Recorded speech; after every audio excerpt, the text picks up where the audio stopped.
Hey guys, tonight we begin with the life of a peasant during Ivan the Terrible's reign. A world where mornings began with frozen boots and frostbitten fields, where whispers of the Tsar's black-cloaked riders drifted through snow-covered villages, and where survival wasn't about glory, it was about quiet endurance beneath a sky as heavy as the laws above. From frost-crusted farmhouses to silent chapels hidden behind noble walls, life moved not in battles or declarations, but in steady footsteps across icy ground. So while you're getting comfortable, feel free to tap like and subscribe if this kind of calm, late-night history is your thing. And I'd love to know where you're listening from tonight. Drop a comment with your city and what time it was when you pressed play. Now, dim the lights, get that soft fan noise going, and let's drift into tonight's slow journey together. The world greets you with silence. Not the gentle, peaceful kind of silence, but the heavy, waiting sort. The kind that presses against the wooden walls of your small hut as if it wants to seep inside. The air is so cold it bites the tip of your nose before you've even fully opened your eyes. You lie on a heap of straw and flattened cloth layered directly on the hard-packed earth. And the first thing you feel is that familiar ache in your bones. The ache isn't from injury or age, just hunger and cold, wrapped together like old friends that never leave. There's no real bed here, no mattress, no pillow, just rough fabrics and furs stacked where they can be stacked, layered against the freezing dirt floor. Your toes, wrapped in worn linen, never quite feel warm, no matter how many layers you pile on. You know it's time to get up. The sky outside glows with that specific dull gray blue that says morning is technically here, though the sun itself won't show for a while. But morning isn't measured by sunlight. It's measured by work waiting to be done. Your family sleeps nearby, huddled together beneath another patchwork blanket. You move quietly, careful not to disturb them. The room is small, only one room, really. Wooden beams support a low ceiling that always seems to lean in on you during winter. The stove against the far wall still holds a faint ember beneath its iron belly. A few slivers of chopped wood wait beside it, stacked neatly the night before. Not enough to last the day. Never enough. Your clothes are the same as yesterday, and the day before that.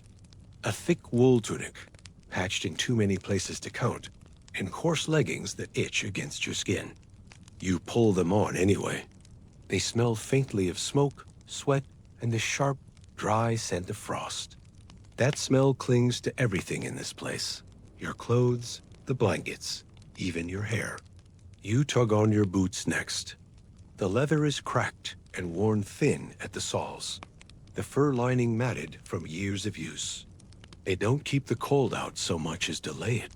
A belt of braided rope cinches your tunic around your waist. It used to be tighter. Winter shrinks everyone. There's a wooden bucket in the corner with what's left of yesterday's water. A thin skin of ice has formed over the top overnight. You crack it with stiff fingers and scoop out a handful, splashing your face. It's as bracing as ever, shocking enough to jolt you fully awake.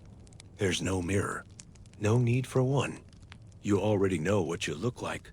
Hollow eyes, chapped lips, hair tangled from sleep. The frost doesn't care about faces. When you step outside, the cold feels like a solid thing pressing against your skin. It slips beneath your tunic, curls around your ears, settles in the tips of your fingers despite your gloves. Everything outside is painted in silver.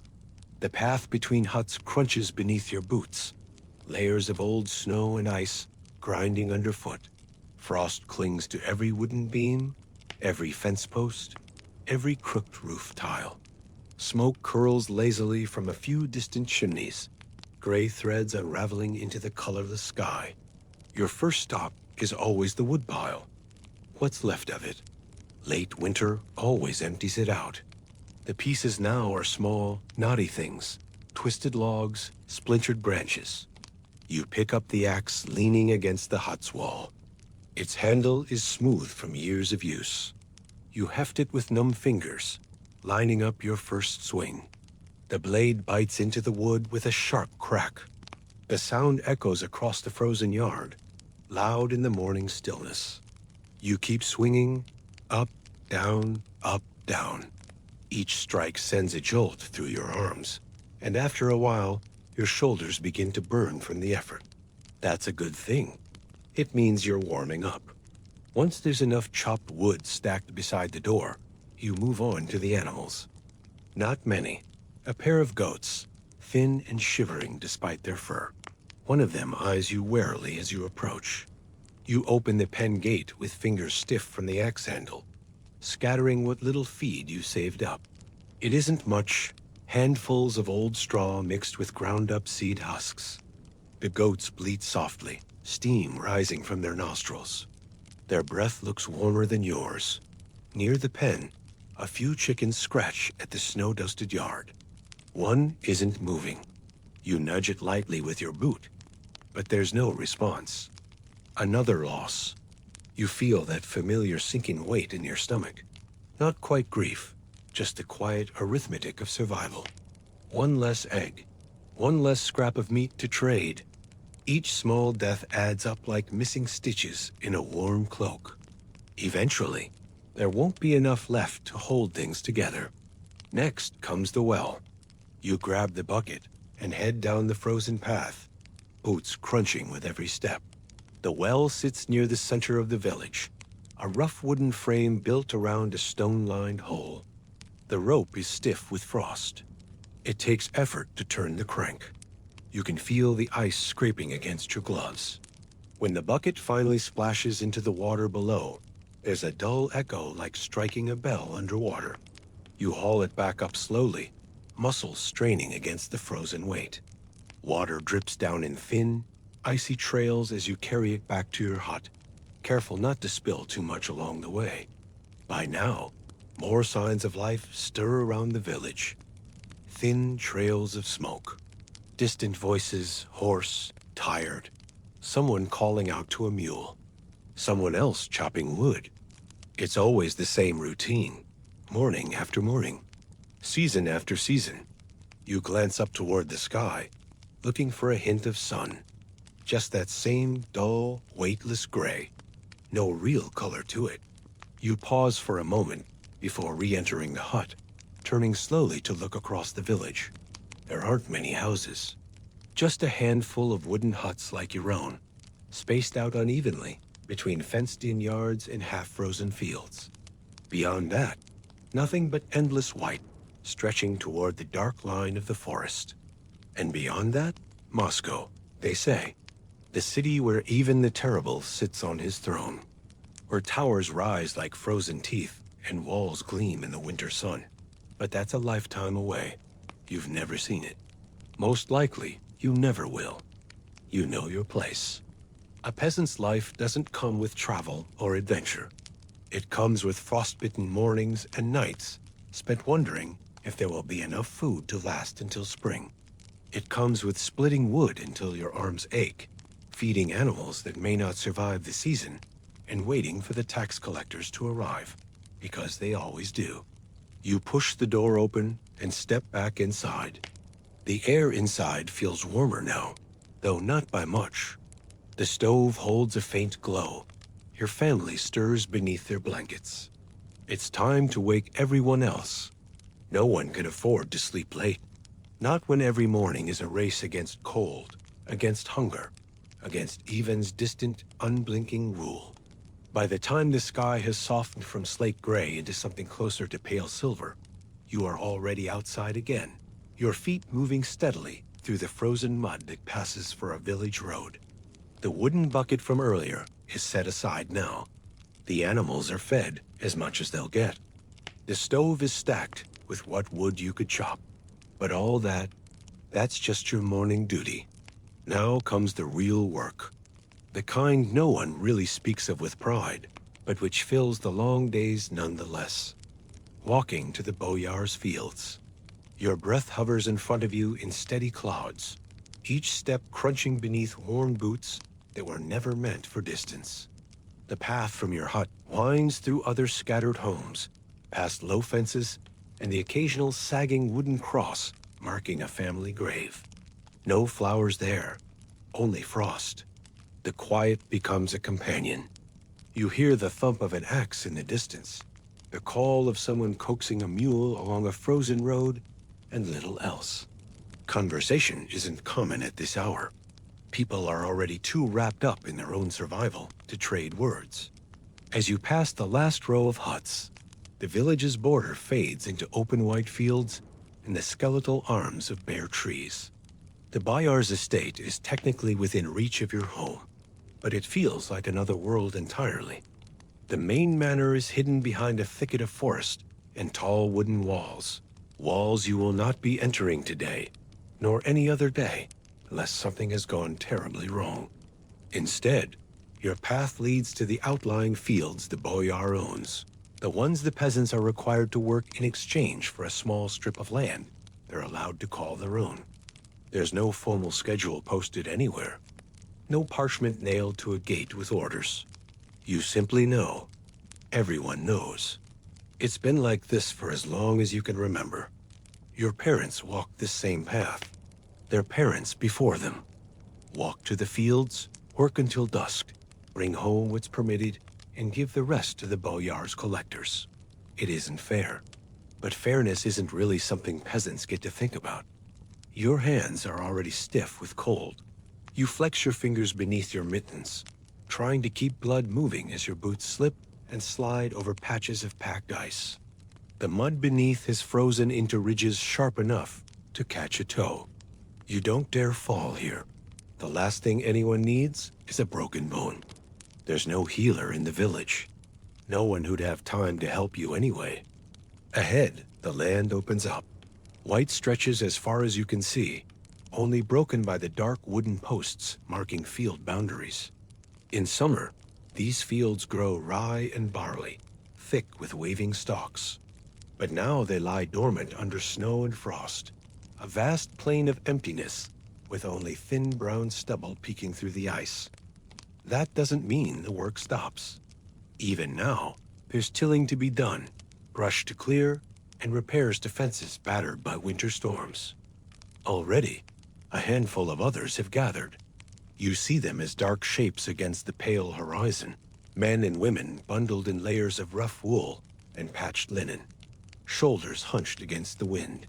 One or two nod to you as you approach, but no one smiles. Smiling feels out of place here. The cold stings too sharply for it. You pull your scarf tighter around your face as you join the others, standing in a loose line near a frozen cart piled with tools. A scythe, an axe, a rusted plow blade waiting to be repaired. Someone hands you a shovel. The wood of its handle feels slick with frost, stinging against your bare fingertips for a brief moment before they go numb again. For a moment, everyone pauses, looking down the path toward where the Boyar's steward might appear. Sometimes he comes on horseback, wrapped in heavy furs, his voice muffled beneath layers as he calls out orders. Today, there's no sign of him. That doesn't mean you don't work. You dig in, literally. The first stroke of the shovel is always the hardest. The ground is stubborn this time of year. Half ice, half frozen mud, more stone than soil.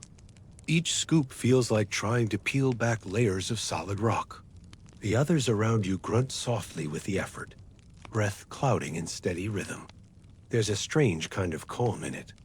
A grim routine. No one talks. No one needs to. Hours pass this way. You move from one patch of field to another, clearing brush where small trees have encroached, hacking away at frozen roots with whatever tool you've been handed. The sun never really climbs high in the sky. It just hovers near the horizon, like it isn't entirely sure it wants to commit to the day. And the wind never quite stops. It slips through gaps in your scarf, bites at your ears beneath your hat, seeps into the worn seams of your boots until your toes feel more like blocks of wood than flesh. At some point, someone signals for a break. Not with a bell or a whistle, just a quiet nod and the setting aside of tools. You huddle with a few others near the edge of the field, pulling out a lump of frozen bread from your pouch. It's so hard you have to hold it in both hands and gnaw at it slowly, letting it soften against your teeth. It tastes of grain, salt, and cold. There's no stew, no warming drink. Just this. You chew in silence, eyes squinting against the wind as you watch frost blow in thin spirals across the open ground. One of the older men near you speaks up suddenly, his voice low. "They say there's fighting near the city," he mutters. You glance his way, pulling your scarf down slightly to hear better. The Tsar sent men east. Oprichnina, maybe. That name again. It shivers down your spine in a way the wind cannot. You've heard it whispered more than once. Ivan's black-cloaked riders. Men with dogs' heads nailed to their saddles and brooms tied behind them. Symbols of sniffing out traitors and sweeping them away. Whether it's true or not hardly matters. The thought alone is enough to silence the group again. No one asks questions. No one presses for details. The break ends as quietly as it began. Back to work. Shovel scraping. Axe swinging. Muscles aching with a kind of tired that isn't about exhaustion anymore. It's just a constant undercurrent, like background noise in your own body. By late afternoon, the sky begins to dim again. Twilight comes early in winter, shadows stretching long across the fields as the sun lowers toward the trees. Someone calls out, a short, sharp sound. Time to gather tools. No one dawdles. You tie the shovel back onto the cart alongside the others, rubbing your hands together to coax back some feeling. The walk back to the village feels even longer than the walk out. Your legs move like sticks tied together, stiff and unresponsive. The path is quieter now. No roosters call, no mules bray. Just the steady crunch of boots and the whistle of wind through frozen branches. When you finally reach your hut again, the chimney smokes faintly, a hopeful sight. You duck inside, pulling off boots stiff with ice at the edges. The stove glows brighter now. Your family gathered around it, faces lit by orange light. No feast waiting, just thin soup, maybe, but it's warm.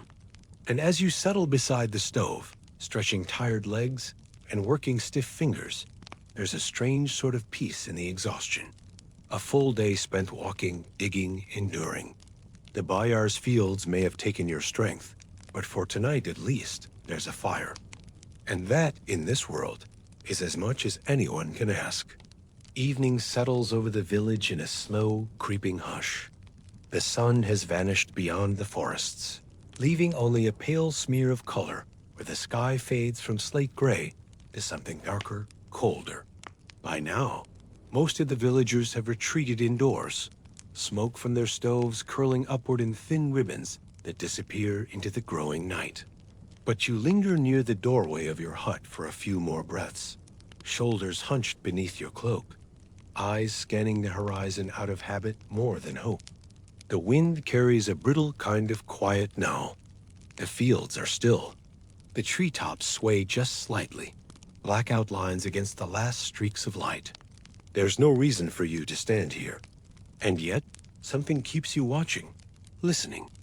That's how it always starts, with a silence that feels heavier than it should. You pull your scarf tighter around your neck and step back inside. The hut is dimly lit, the stove's glow casting long shadows across the rough-hewn walls. Your family sits close to the heat, bowls of thin stew in hand, heads bowed not in prayer, but in simple focus. Eating is a quiet ritual here. No songs, no stories. Just the scrape of spoons against wood. You settle beside them, wrapping your hands around your own bowl. The warmth seeps into your fingers slowly, easing away the numbness from the long day.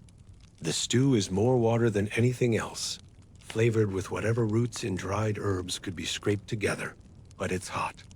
And it's enough to quiet the sharp edge of hunger, if only for a while. It's during these moments, when things are finally still, that the whispers tend to surface. One of the older women speaks first. Her voice is low, roughened by years of cold air and harsher living. "Did you hear?" she says, not really asking, What happened in the next village over? No one answers right away. That's how these things work. The silence invites the story to fill it. She continues anyway, eyes half closed, as though she isn't even sure she wants to share the details. Riders came through, black-cloaked men. The Boyar there, they say his estate burned, fields trampled, people taken. That last word hangs in the air like smoke. You glance down at your bowl, suddenly aware of how tight your grip has become around it. Oprichnina. The name isn't spoken outright, but everyone understands. Ivan's men. The Tsar's silent army, known only by the things they leave behind: ash, blood, and silence. Across the room, someone shifts uncomfortably. Your neighbor, a broad-shouldered man named Mikhail, looks toward the stove's glow, as though hoping the fire might burn the story away. Maybe it's just talk, he mutters finally. Stories to scare children, but no one laughs. The truth is, it's never just stories. Over the past few weeks, there have been too many similar whispers. Not just from the next village, but from travelers passing through, from merchants brave enough to risk winter roads. Tales of black horses riding through towns before dawn. Of masked men dragging away village elders, scribes, even priests. Of whole families disappearing overnight. You stare into the flickering light, your stomach tightening not from hunger now, but from something colder. Fear has a weight all its own, heavier than any sack of grain. Later, long after the meal is done and your family has settled down for the night, you find yourself awake again. The hut is quiet. Only the occasional pop from the stove breaks the silence. Unable to sleep, you rise quietly and step outside once more, wrapping your cloak around yourself tighter against the cold. The night sky is clear now, stars scattered like frozen sparks across endless black. Your breath mists in slow, deliberate clouds as you stand there listening. At first, there's nothing unusual. Just the wind stirring the bare trees at the edge of the village. The distant creak of a shutter left loose. But then, a sound. Hoofbeats. Faint, slow, but unmistakable. You stiffen, every sense sharpening in an instant. The sound doesn't come from the village road.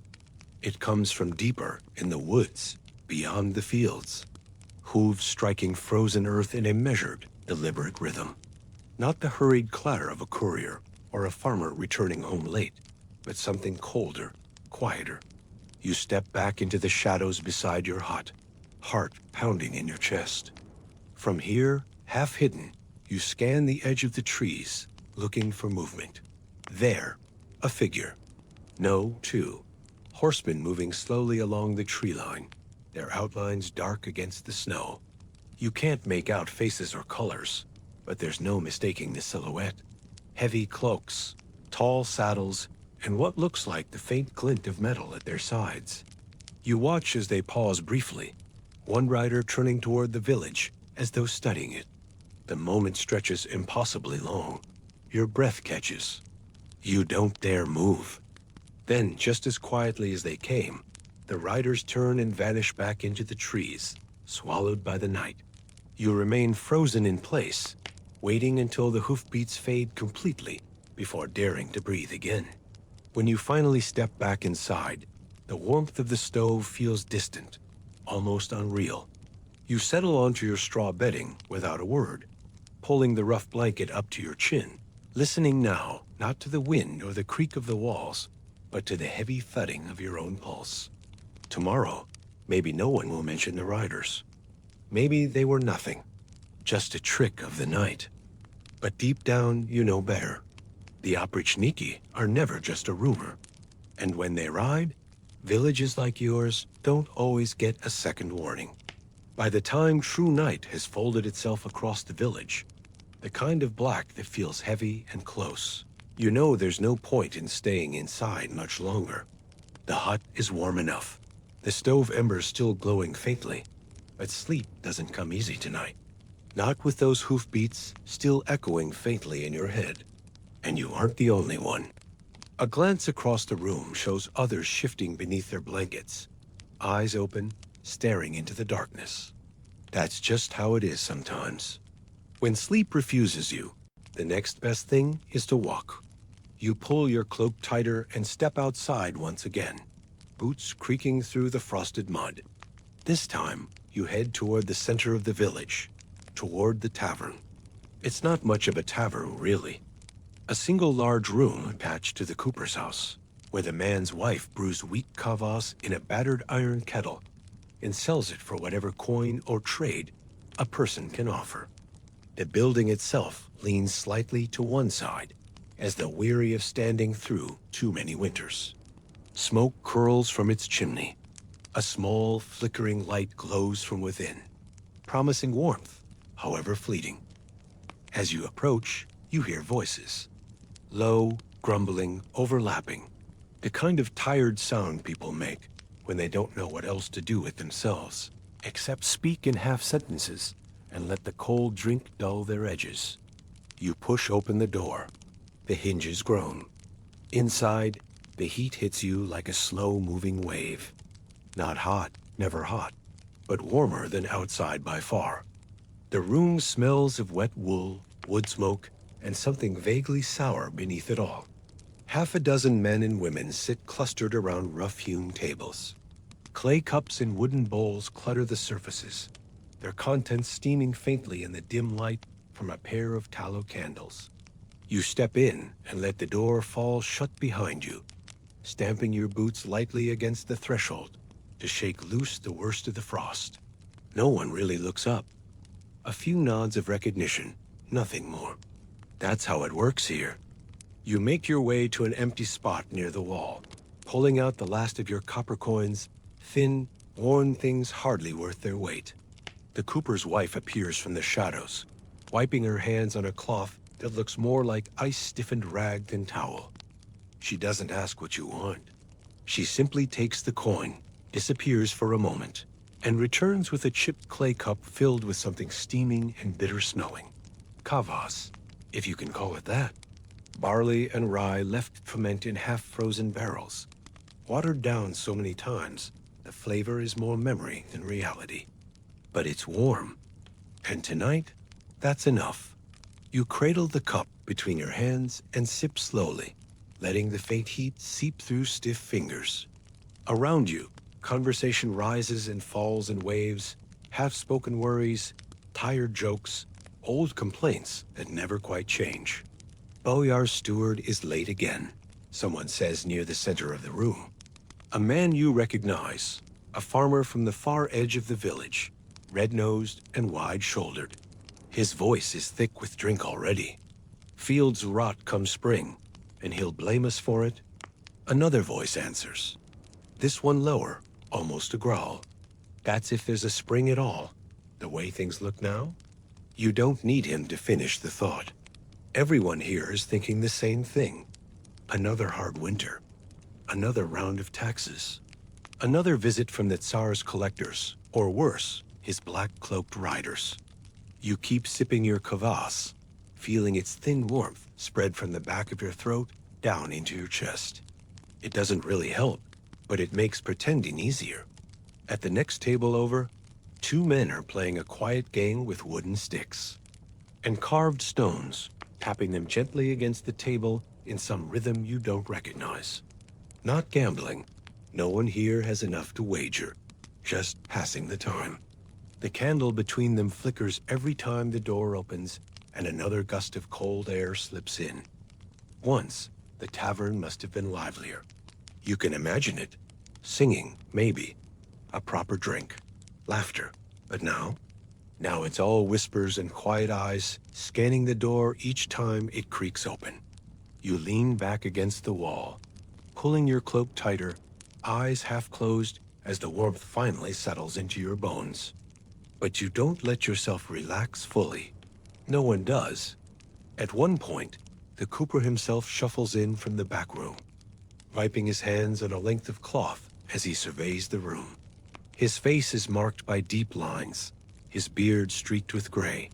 He doesn't say much, just gives a quiet nod to his wife and sits down at a corner table, pulling a bowl of thin soup toward him. Even the man who owns the place doesn't eat any better than the rest of you. That says something.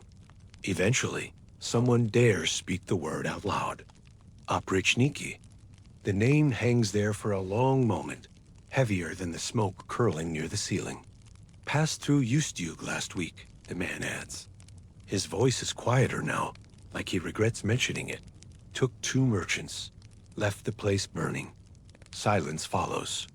A deep, heavy silence that fills the gaps between flickering candlelight and the slow drip of melting frost from the roof beams above. You sip your drink again, but it tastes colder now. It's always like this. The longer the night drags on, the darker the stories get. There's a point where even the weakest drink loosens tongues, just enough to speak what everyone already fears. And that point, tonight, comes quicker than usual.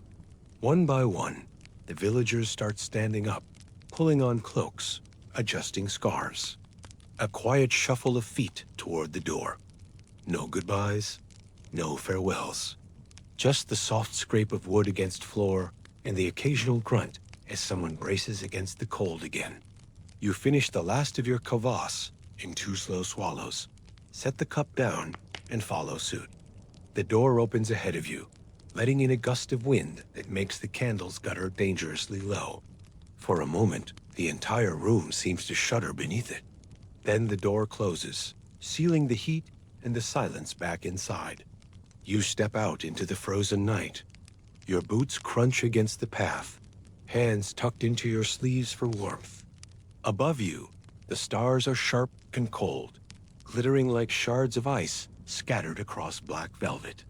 You head home slowly, footsteps echoing too loudly in the quiet. Every shape in the dark looks like a rider now. Every flicker of shadow could be a black cloak. But there are no hoofbeats. Not tonight, only the wind. And the long stretch of silence that comes after the last candle has been snuffed out. By late morning, the sky presses low over the village in a heavy lid of gray, the kind of sky that brings no warmth and no comfort. You stand outside, splitting a final length of wood, when the stillness around you fractures. The sound of wheels crunching frozen mud rolls in from the road, slow, deliberate, unmistakable. A horse-drawn sledge approaches, its iron-rimmed wheels cutting deep grooves into the frost, flanked by 4 mounted men dressed in thick black wool and fur-lined hoods. It takes only a glance to know. The tax collectors have arrived. Without waiting to be called, you set your axe aside and move toward the village center. Others do the same, boots thudding heavily against the frozen ground. The square is already gathering bodies, men, women, even children clutching at their mothers' hems. No one speaks above a whisper. This ritual is older than memory. Gather, wait, present what little you have. Hope it's enough. At the front, dismounting from his sledge, stands the league collector. His face is pale beneath a broad hat, his gloved hands gripping a leather-bound ledger. He doesn't need to shout. His voice cuts through the air like a blade when he speaks. Taxes. No flowery words, no greetings, just the simple, solid weight of that word. The village elder steps forward, hat in hand, a bundle of ledgers and tied sacks presented as evidence of what's been prepared. You watch from the back as the collector inspects everything. Sacks of rye and barley, wool, a few animal hides. Scales come out, weights measured, marks made in the ledger.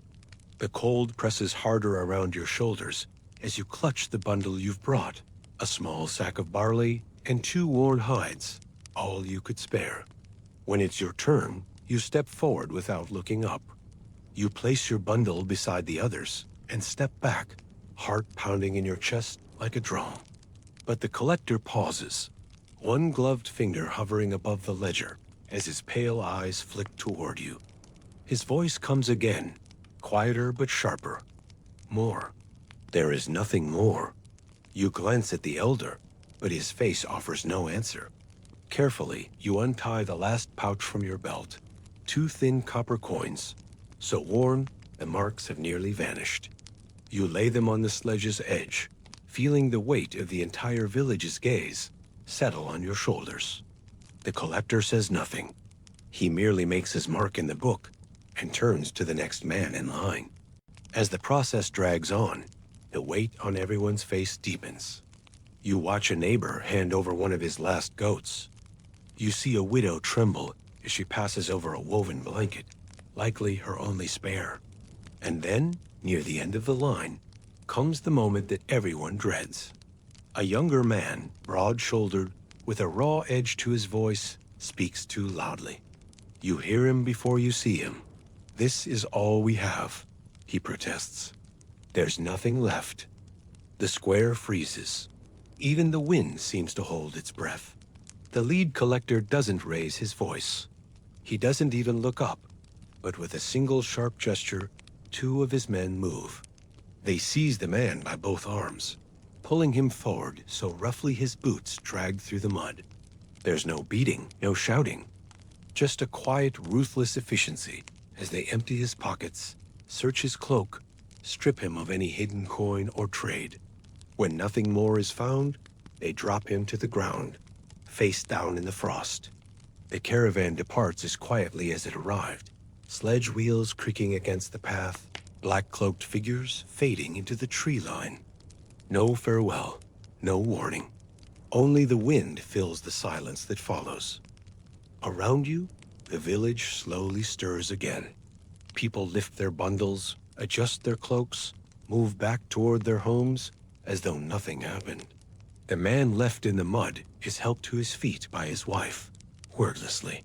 You don't say anything as you turn back toward your own hut. There's nothing to say. The tax has been paid, and for now, that is enough. By the time evening settles in fully, the cold presses heavier against the village, not as a gusting wind, but as a deep, unmoving weight in the air. The sky above darkens without ceremony, shifting from dull gray to black until stars emerge in sharp, pale constellations. There is no moon tonight, and no promise of one soon. You step outside once more, your breath a quiet cloud in front of you, boots crunching softly in the frost as you walk through the familiar yard, now hushed and still beneath the frozen sky. The village around you appears almost abandoned. Thin trails of smoke curl from chimney tops, rising slowly into the black above before vanishing.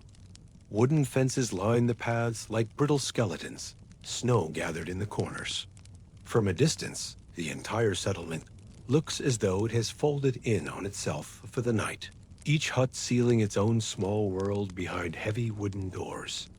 No dogs bark, no voices call out, only the occasional creak of a shutter or the low moan of the wind through the treetops breaks the silence. You pause near the edge of the village path, where the land opens into frozen fields. Beyond them, the forest looms, tall, dark, and utterly silent. Snow gathers at the edges, clinging to the lowest branches in thick, heavy clusters. Above it all, the stars stretch in a clear and unbroken line from horizon to horizon. There's a strange kind of clarity in nights like this, cold enough to sting your face, quiet enough to make every step feel like it echoes across the sky itself. You know this sight. It has not changed in living memory. The fields, the forests, the stars overhead. This is your world.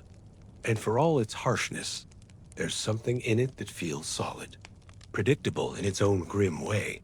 Frost and hunger, work and silence. You pull your cloak tighter, gloved hands tucked beneath the wool, boots crunching softly as you walk the perimeter of your home once more. When you return to your door, you pause again before stepping inside.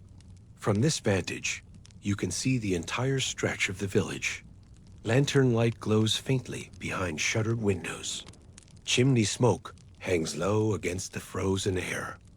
It feels like the whole village is holding its breath.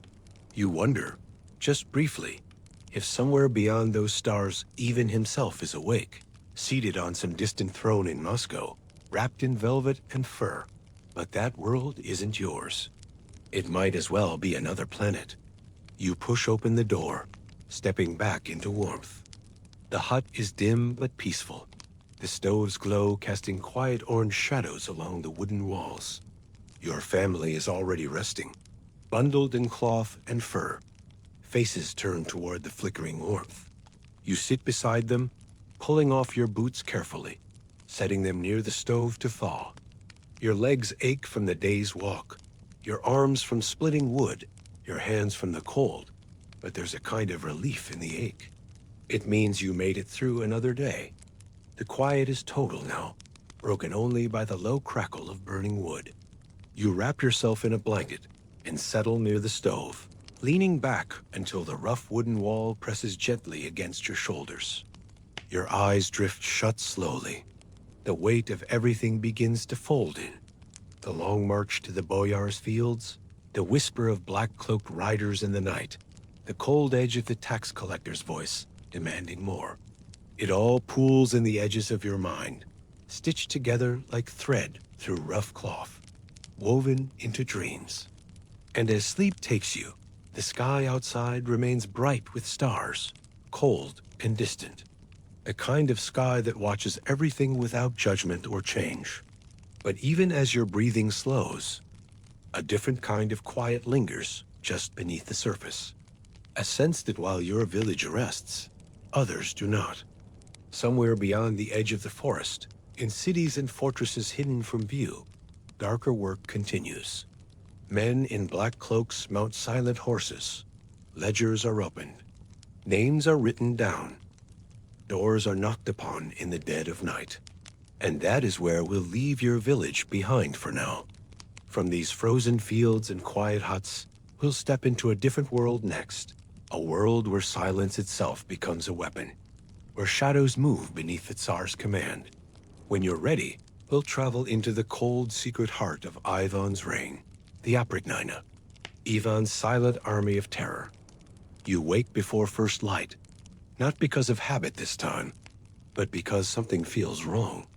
The air inside the hut holds a sharp, waiting stillness, the kind that makes your skin prickle, even beneath layers of wool and fur. The stove's fire has burned down low overnight, leaving little warmth. You sit up slowly, careful not to disturb the others still sleeping nearby. Then, from outside, you hear it. Hoofbeats. Not the single lazy clop of a farmer's mule, or the heavy tread of a cart's arrival. This is different. Multiple horses, moving at a steady, deliberate pace. Their rhythm is slow enough to carry weight, fast enough to mean business.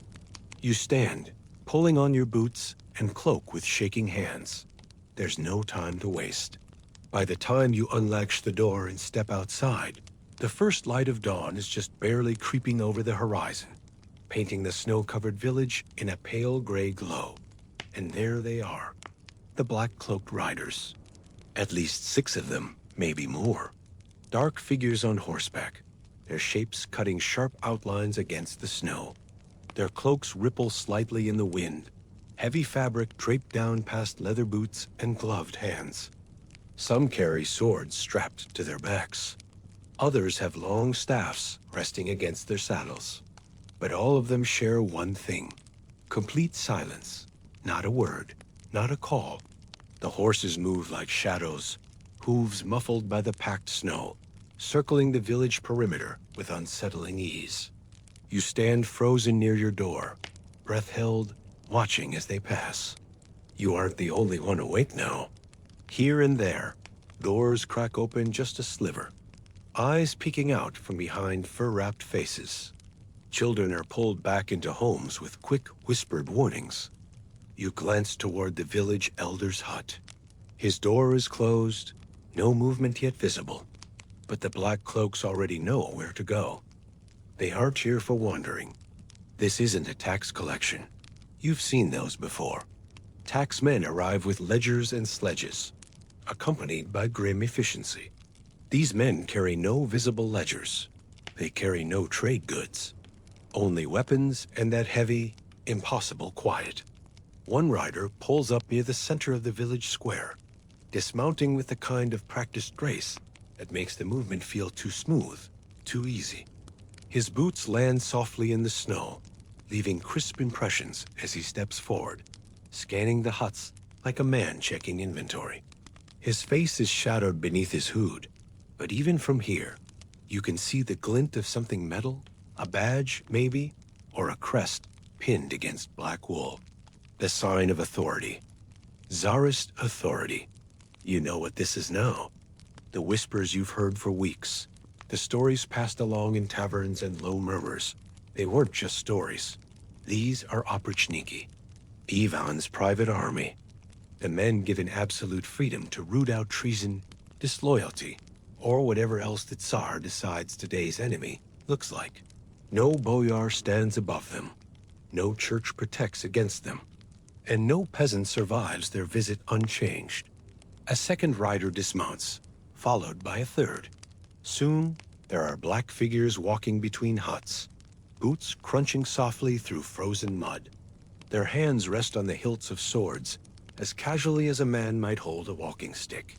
They don't knock on doors. Not yet. For now, they observe. You step back slowly, pressing yourself against the wall of your hut. Your breath mists in slow, shallow puffs, trying not to draw attention.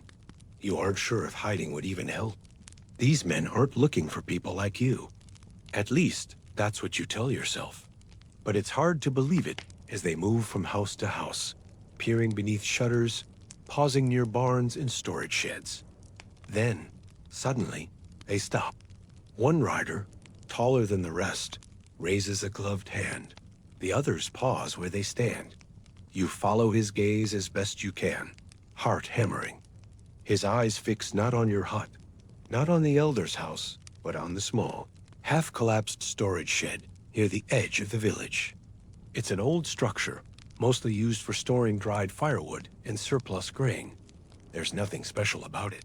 At least, there shouldn't be. Two of the black cloaks approach it now. One draws a short blade from his belt, not in a rushed way, but slowly, almost ritualistically. The sound of metal leaving leather is quiet, but in the frozen air, it feels impossibly loud. You glance around and see others watching from their doorways now. Faces pale, eyes wide. No one speaks. No one moves to intervene. What would be the point? The taller Oprichnik gestures again. This time, one of the men near the shed pulls open its door. Wood creaks. Snow tumbles from the roof in a soft sheet, falling like ash. For a moment, there's nothing. Then a man is dragged out by his collar, thin, wrapped in rough peasant cloth, face streaked with dirt and fear. You recognize him. One of the younger farmers from the edge of the village. His family fled here from another town 2 winters ago, seeking work. Now he kneels in the snow, hands gripping the frozen earth as 2 Oprichniki stand over him, silent as statues. No words are exchanged. No explanation is given. The elder steps forward at last, hat in hand. His voice shakes as he speaks. He's done nothing. Please, lords, he's a farmer. His family, the taller Oprichnik glances toward him. A single look, and the elder's voice dies in his throat. He steps back as though struck. You stand frozen in place as the scene unfolds like a slow-moving dream. You want to look away, but your feet won't move. No one moves. The entire village seems carved from ice now, waiting. The Oprichniki don't linger after that. The young man is bound and dragged toward one of the waiting sledges. The black-cloaked riders mount their horses once more, the entire procession reforming as smoothly as it arrived. No shouts, no fires, no explanations. Just silence. Within moments, they are gone, vanishing down the path, swallowed by the trees and snow. All that remains are hoof prints and a single set of boot tracks, leading from the shed to the square. You let out a breath you didn't know you were holding. Your hands ache from clenching them so tightly. Around you, the village slowly begins to stir again. People stepping back inside, shutters closing, doors latching. Life returning in small, hesitant movements. But the silence lingers. the kind that doesn't fade when footsteps do. You step back into your hut, closing the door behind you with care. The stove's warmth feels hollow now. Sleep won't come easily tonight. You know this much for certain. The Oprichnina have come. And even though they have gone for now, the fear they leave behind stays long after the snow covers their tracks. Beyond the quiet villages and frost-covered fields, far from the wooden huts where peasants tend their meager lives, there exists another kind of stronghold entirely. The Oprichnina. Ivan's black-cloaked riders do not live like ordinary men. Their world is hidden behind tall palisade walls of dark timber, stained black by smoke and oil, tucked away from wandering eyes. Their barracks sit cold and silent in a corner of Moscow, without banners or signs, without bells or greetings. From the outside, it looks like a great wooden rectangle of buildings and walls pressed tightly together, silent as a grave. Stepping through its front gate, you immediately sense the difference. The air is thicker here, not just with the sharp scent of burning wood and iron, but with something heavier, an unspoken rule that everything inside these walls remains quiet, observed but never voiced aloud. The gate slides closed behind you with a muffled thud, iron-bolted, sealing off the outside world. Inside, the ground is hard-packed earth, dusted with frozen mud, marked with boot prints and wagon tracks that never quite fade. Rows of long barracks stretch left and right, each built from thick logs, their windows shuttered tightly against the cold. The barracks themselves are not designed for beauty. Each structure is uniform, its walls darkened by years of soot and frost. No house banners hang outside. Instead, a single iron symbol is hammered above each doorway. The broom and dog's head, sign of Evan's personal army. Smoke rises from the chimneys in thin, straight lines, curling into the pale sky. The scent of it hangs low in the air, wood smoke mixed with the faint tang of tallow and cold steel. Moving deeper into the compound, you pass men dressed in heavy black cloaks, faces shadowed beneath wide-brimmed hats. Their movements are quiet and deliberate. One sharpens a curved blade at a grindstone set into the wall, pulling the metal across the stone in smooth, steady strokes, never once looking up from his task. Others lead horses between the stables and the main yard, dark beasts with heavy coats built for long winter rides. There is no chatter, no laughter. The only sounds come from boots on wood, steel on stone, and the soft creak of leather. At the heart of the compound stands a larger hall, broader and taller than the barracks on either side. Its double doors, bound in iron bands, are kept shut except when in use. Stepping inside, you find the air warmer, but no less severe. A great stove burns in the center of the hall, its iron belly glowing orange, throwing long shadows against the walls. Wooden benches and rough tables fill the room, cluttered with clay bowls, leather gloves, and unfinished blades waiting for repair. Around the edges hang black-painted shields, each marked by the broom and dog's head crest. Animal hides stretch along the walls in place of tapestries, though their furs are dark and heavy, nothing meant for display, only insulation against the cold. At the far end of the hall stands a long table, set apart from the others. It holds no fine cloth or silver, only a single iron staff leaning against it, marked at the top with the Tsar's symbol. This is the commander's place, the man who speaks directly on Ivan's behalf. His seat sits empty now, but its presence carries weight all the same. Even in absence, rank is felt here. Beyond the main hall, a narrow corridor leads deeper into the complex. Along its length, heavy wooden doors line each side, their surfaces reinforced with iron straps and thick locks. Some of these doors lead to storage chambers. Others hold darker purposes, interrogation rooms or places where confessions are extracted without witnesses. The air here is colder again, carrying the sharp scent of oil lamps burning behind closed shutters. From one of the rooms, a faint scratching can be heard, quill against parchment.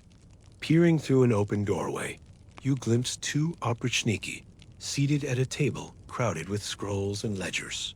One man writes in careful, deliberate strokes, his black-gloved hand steady as he records names, orders, or perhaps accusations. His companion stands beside him, arms folded, eyes fixed on the page as though memorizing each line as it's written.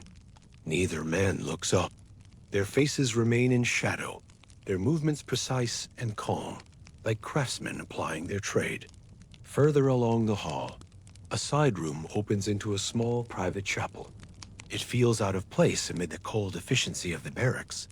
Yet even men like these pause to pray. Inside, the walls are lined with simple wooden shelves holding icons, flickering with the soft light of oil lamps. The gold leaf catches the shadows in flickering bursts. At the center of the room, a single figure kneels before the altar, head bowed beneath a wide hood. Whether his prayers are for mercy, strength, or something else entirely is impossible to say. The Oprichniki worship as they do everything else, quietly, methodically, without fanfare. Returning to the yard, you find it busier now. Riders prepare their horses near the stables, tightening saddles and checking tack. Men carry bundles of supplies, ropes, weapons, bundles of black cloth. Orders pass between them in brief, clipped words or silent gestures. There is no shouting. Every movement here is practiced and restrained, like a machine set in motion years ago and left to run uninterrupted. You watch for a long moment, standing near the palisade's edge as the compound works around you. It is not a place built for comfort or beauty. It exists solely for purpose. Even's will made solid in timber, stone, and steel. And when the Oprichniki ride out again, it will be as they always do, without warning, without music, only the sound of hooves pounding frozen earth and the slow, steady breath of horses beneath black saddles. This is their world. And as you step back through the main gate once more, the village's quiet huts and snow-covered fields feel impossibly far away. The cold morning begins not with words or orders, but with the slow ritual of sharpening steel. Within the confines of the barracks compound, the black-cloaked riders stir long before the city outside comes alive. From beyond the palisade walls, Moscow's muffled sounds, vendors setting up stalls, bells tolling faintly from church towers, feel distant, almost irrelevant. Inside these walls, everything moves according to a separate rhythm, one dictated not by the sun or season, but by duty. The Oprichniki wake early, before the sky has fully brightened. Within their long wooden halls, the men rise from simple cots arranged in neat rows against the walls. There is no luxury here. Each bed consists of a wooden frame, covered with rough cloth, woolen blankets folded precisely at the end, a single iron-hooked shelf above each cot for gloves, belts, or blades. There are no personal trinkets, no keepsakes from home. Only weapons, cloaks, and ledgers bound in black leather. The first task of the day is the care of those weapons. Along the outer yard, benches line the snow-packed ground, where the Oprichniki sit in silence, each man bent over a sword, dagger, or axe. Stones slide steadily against iron, the scraping sound blending into a quiet chorus that fills the compound like the hum of distant insects. A single overseer paces up and down the line, checking edges with a gloved thumb, saying nothing unless a flaw is found. After the weapons come the horses. In one of the larger stables, a heavy scent of hay and frost-tinged sweat fills the air. Dark-coated horses bred for winter strength stomp and snort within their stalls, waiting for the day's assignments.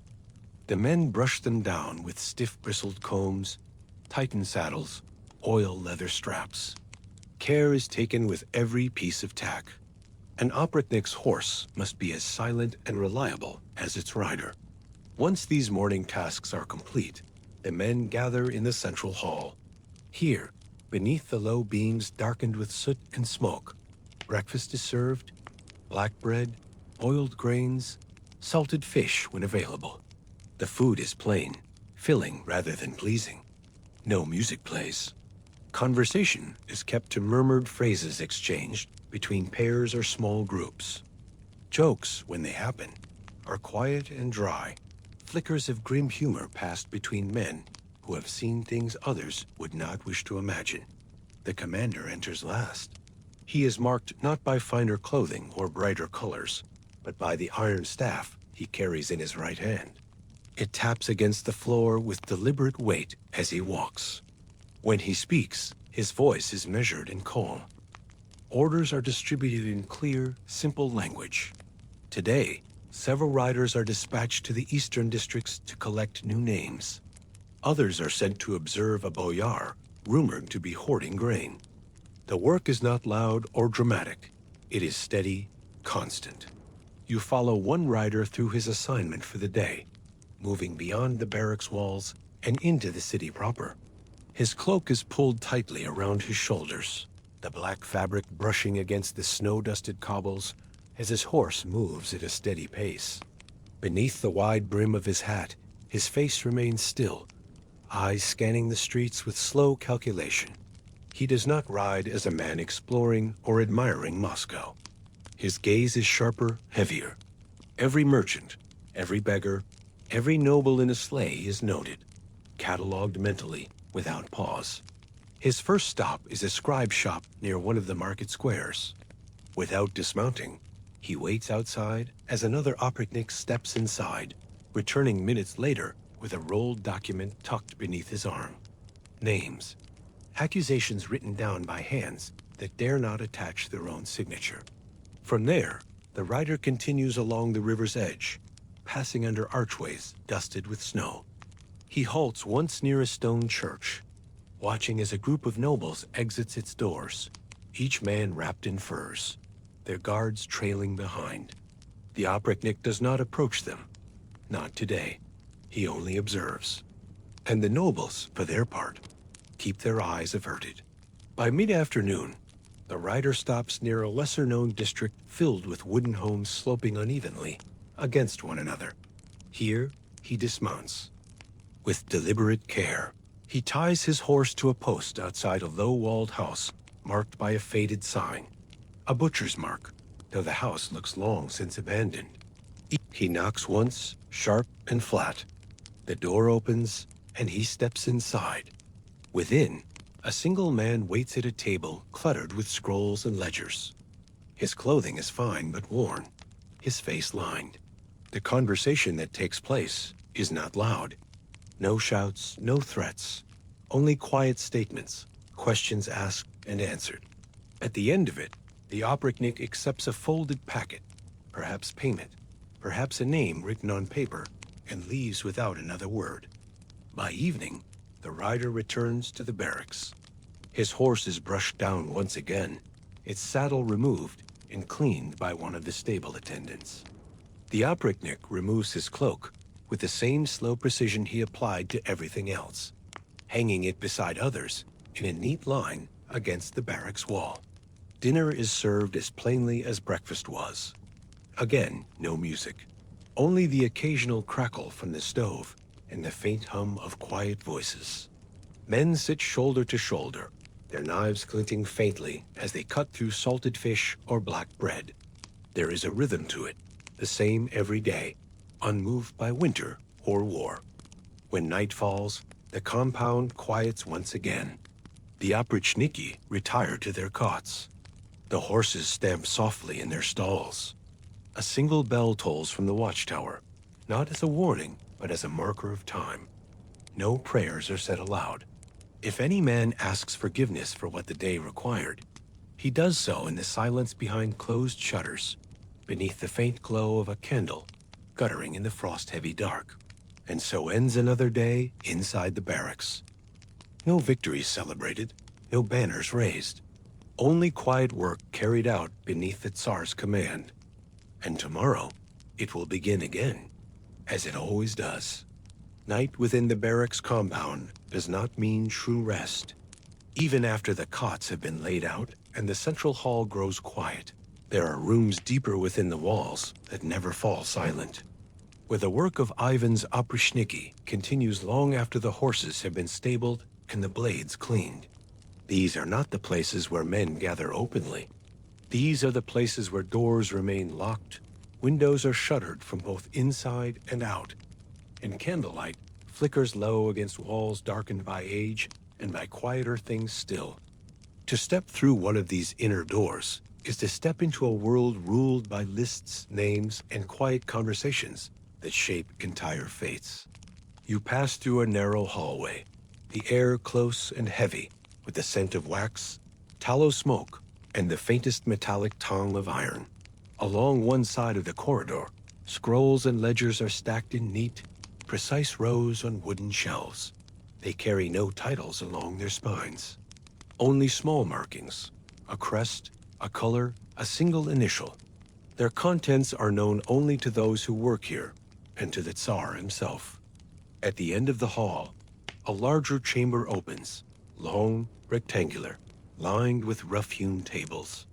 Along these tables sit scribes and officers in black cloaks, their faces half-shadowed beneath wide hoods, each man bent over a ledger or a pile of loose parchment. The sound in the room is constant, but subdued. The scratch of quills against paper, the occasional shuffle of boots, the quiet tap of wax seals pressed into place. No one raises their voice. No one looks up from their work unless absolutely necessary. At the head of the room stands a heavier table, broader than the others, covered not with ink stains or scribbled notes, but with a single great ledger, bound in black leather. Its pages are thick and heavy, each line inscribed in sharp, deliberate strokes. This is not a book of trade accounts or harvest tallies. This is the shadow list, a record of those deemed suspect by Even's rule. Names fill the pages in neat rows. Beside each name, a single mark, a circle, a cross, a dagger-shaped flourish. Each mark carries a meaning understood by the men who work here. Some mean the bearer's property is to be seized. Others, that interrogation is required. And still others, those marked with a simple black X, mean no questions, no trial, only immediate disappearance. It is said that even Boyars fear having their names appear on these lists, though few outside these walls ever see them. Whispers in the streets and taverns speak of shadow lists maintained by the Tsar's black-cloaked men. But such things are always denied. The lists do not officially exist. Yet here they are, pages turning beneath quiet, careful hands.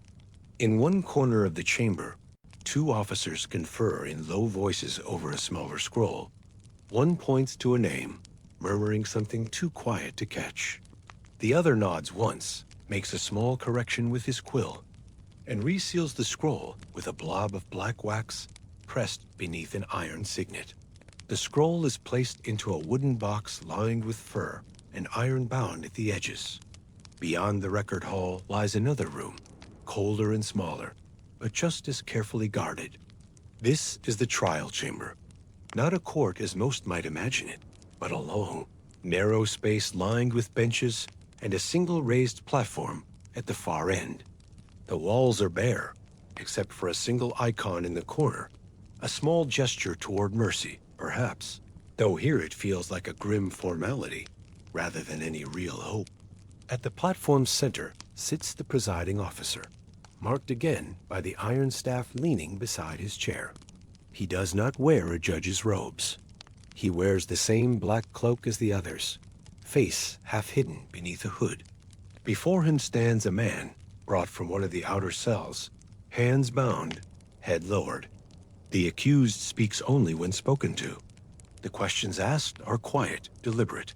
Names, allegiances, loyalty to the Tsar. The answers do not fill scrolls or ledgers here. They are listened to carefully, weighed by unseen standards, and either accepted or dismissed. Sometimes, the man standing trial is permitted to return to his cell.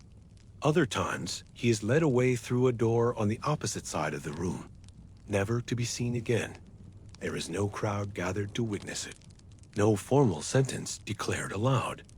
Only the quiet turning of pages, the marking of names, the nod of a hooded figure indicating judgment has been passed.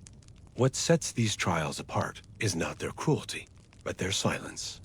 In most places, judgment is a public matter, spoken, witnessed, debated.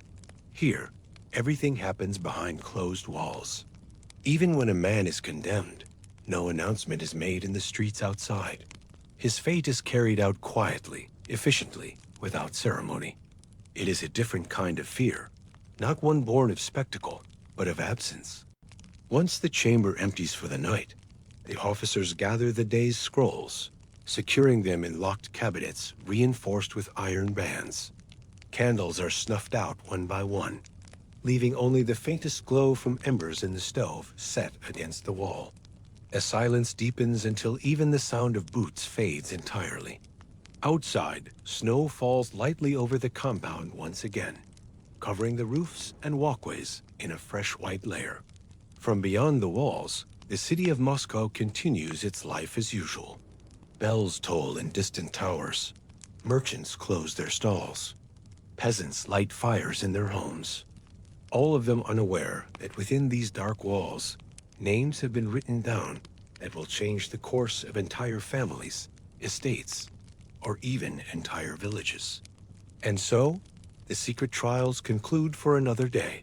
The ledgers are closed, the ink dries, and the shadow lists grow a little longer. The air feels colder than usual, sharper, as though the frost itself carries some silent warning.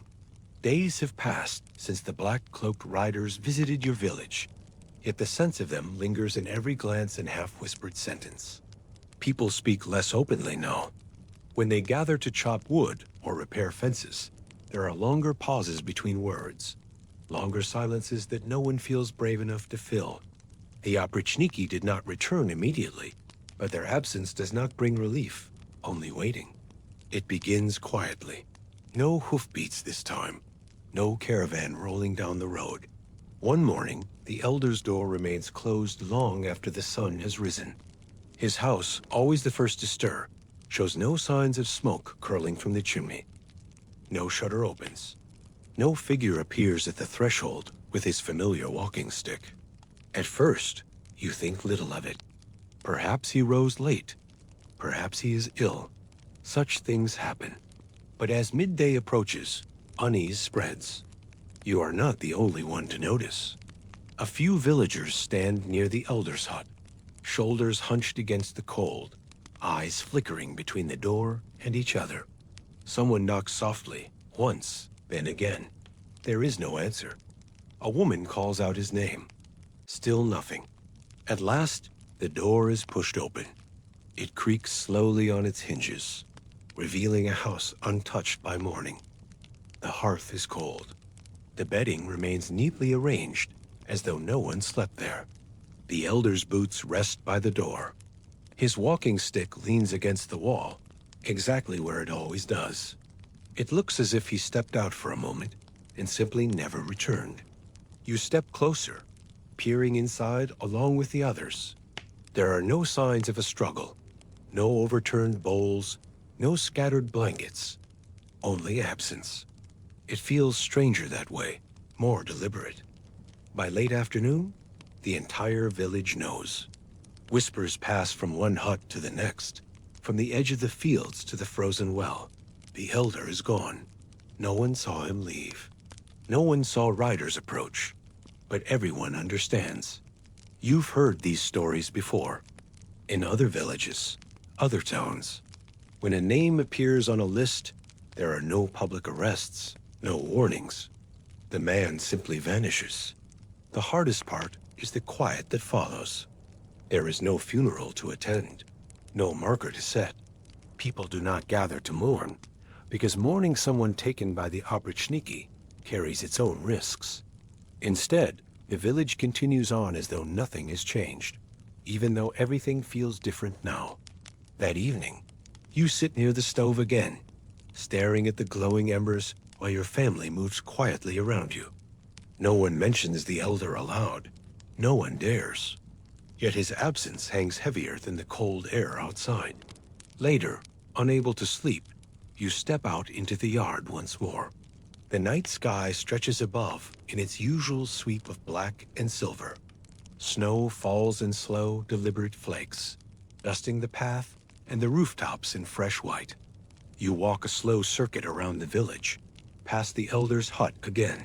His door has been closed, shuttered against the wind. There are no fresh footprints in the snow leading away from it, only the smooth, unbroken surface left behind by the wind's slow work. As you stand there, you find yourself glancing toward the road leading away from the village. The same path the Oprichnina took days ago, the same path along which no one travels now. You imagine, just for a moment, the elder somewhere far away, taken to one of those hidden fortresses or darkened halls where names are read from ledgers and men sit in silence awaiting judgment. Or perhaps he is already gone, erased from more than just your village, as though he had never existed. You pull your cloak tighter, breath misting in slow clouds. The wind rattles the shutters lightly, and for a brief moment, you think you hear hoofbeats again. But it's only the echo of your own footsteps returning down the frozen path. By dawn, life continues as usual. The wood still needs chopping. The goats still need feeding. The tax collectors will still return someday with new ledgers and new demands. But now there is one voice missing from the morning routines, one figure absent from the village square. The elder has vanished, and the village learns, once again, to live with silence. No one announces the end. There's no message from Moscow, no horseman bearing a scroll, no priest offering prayers for peace. The Oprichnina do not retreat in columns, nor do they mark their departure with banners or final orders. They simply stop coming. And in that absence, the village learns a new kind of silence. Not the sharp tension of waiting for a knock at the door, but the dull, strange quiet that follows after a storm. At first, it feels like a trick, like they're hiding just out of sight, behind the trees, watching. You tell yourself they will be back tomorrow, or the next day, or after the snow falls again. But they don't return. And slowly, almost unwillingly, life tries to resume its shape. The elder's house remains shuttered. His walking stick still leans beside the door, where someone left it standing upright in the first days after he vanished. Each morning, you pass by and look for any sign of disturbance.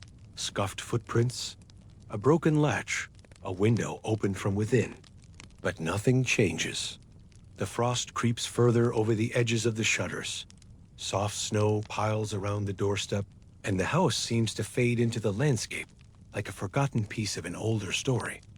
People begin to speak again, though never of him. Not directly. His name is avoided, not by order, but by instinct, as if saying it might summon another black-cloaked rider from the woods. Instead, conversations hover around safer topics: the poor yield of grain, the latest crack in the well's stone rim, the new goat born with only one ear. It's not true comfort, but it's something to say aloud. Children are told to come inside earlier now. Doors are latched not only against the cold, but against uncertainty. At night, candles are extinguished more quickly, and fewer windows glow past dusk. There are no new disappearances, yet the fear never truly leaves. You can feel it in the way people pause before answering questions, in the sidelong glances traded across the village square, in the lowered eyes and tightened lips. The Oprichnina may be gone, but they have left something behind that does not melt with the snow. For a while, the road remains untouched. It's strange to look at the path leading into the woods and see it so clean, so untouched. No wagon tracks, no hoofprints pressed into the slush. In previous winters, that road was alive with movement. Merchants coming through, distant relatives arriving for holy days, boys running ahead of their families to shout about someone's return. Now it lies bare, covered by a thin sheet of white that glistens beneath the pale sky. The forest beyond looks still, but it's a kind of stillness that you don't trust. You notice these things more because you want to. Watching becomes its own kind of defense. One day, while gathering kindling from the brush near the edge of the field, You stop to stare at a stretch of forest that looks darker than usual. Nothing moves. Not a rabbit, not a bird. You know they're there, somewhere deeper in the trees. But it feels as though even the animals have learned to keep quiet. And then the fog comes. It rolls in slowly over several days, first as a light mist in the early hours, curling around fence posts and catching in the low branches, like wool snagged on thorns. But then it thickens. By the third day, it rests over the village from morning until dusk like a wet blanket, muting colors and sound alike. You walk through it on the way to the well, and the world seems to narrow to just a few steps ahead of you. The shapes of buildings and trees blur at the edges until the village feels smaller, as if it's shrinking into itself. There's something haunting in that fog. It doesn't chill you like wind or snow. It clings differently. It muffles footsteps and makes each sound feel distant and uncertain. Even your own voice, when spoken aloud, sounds thinner.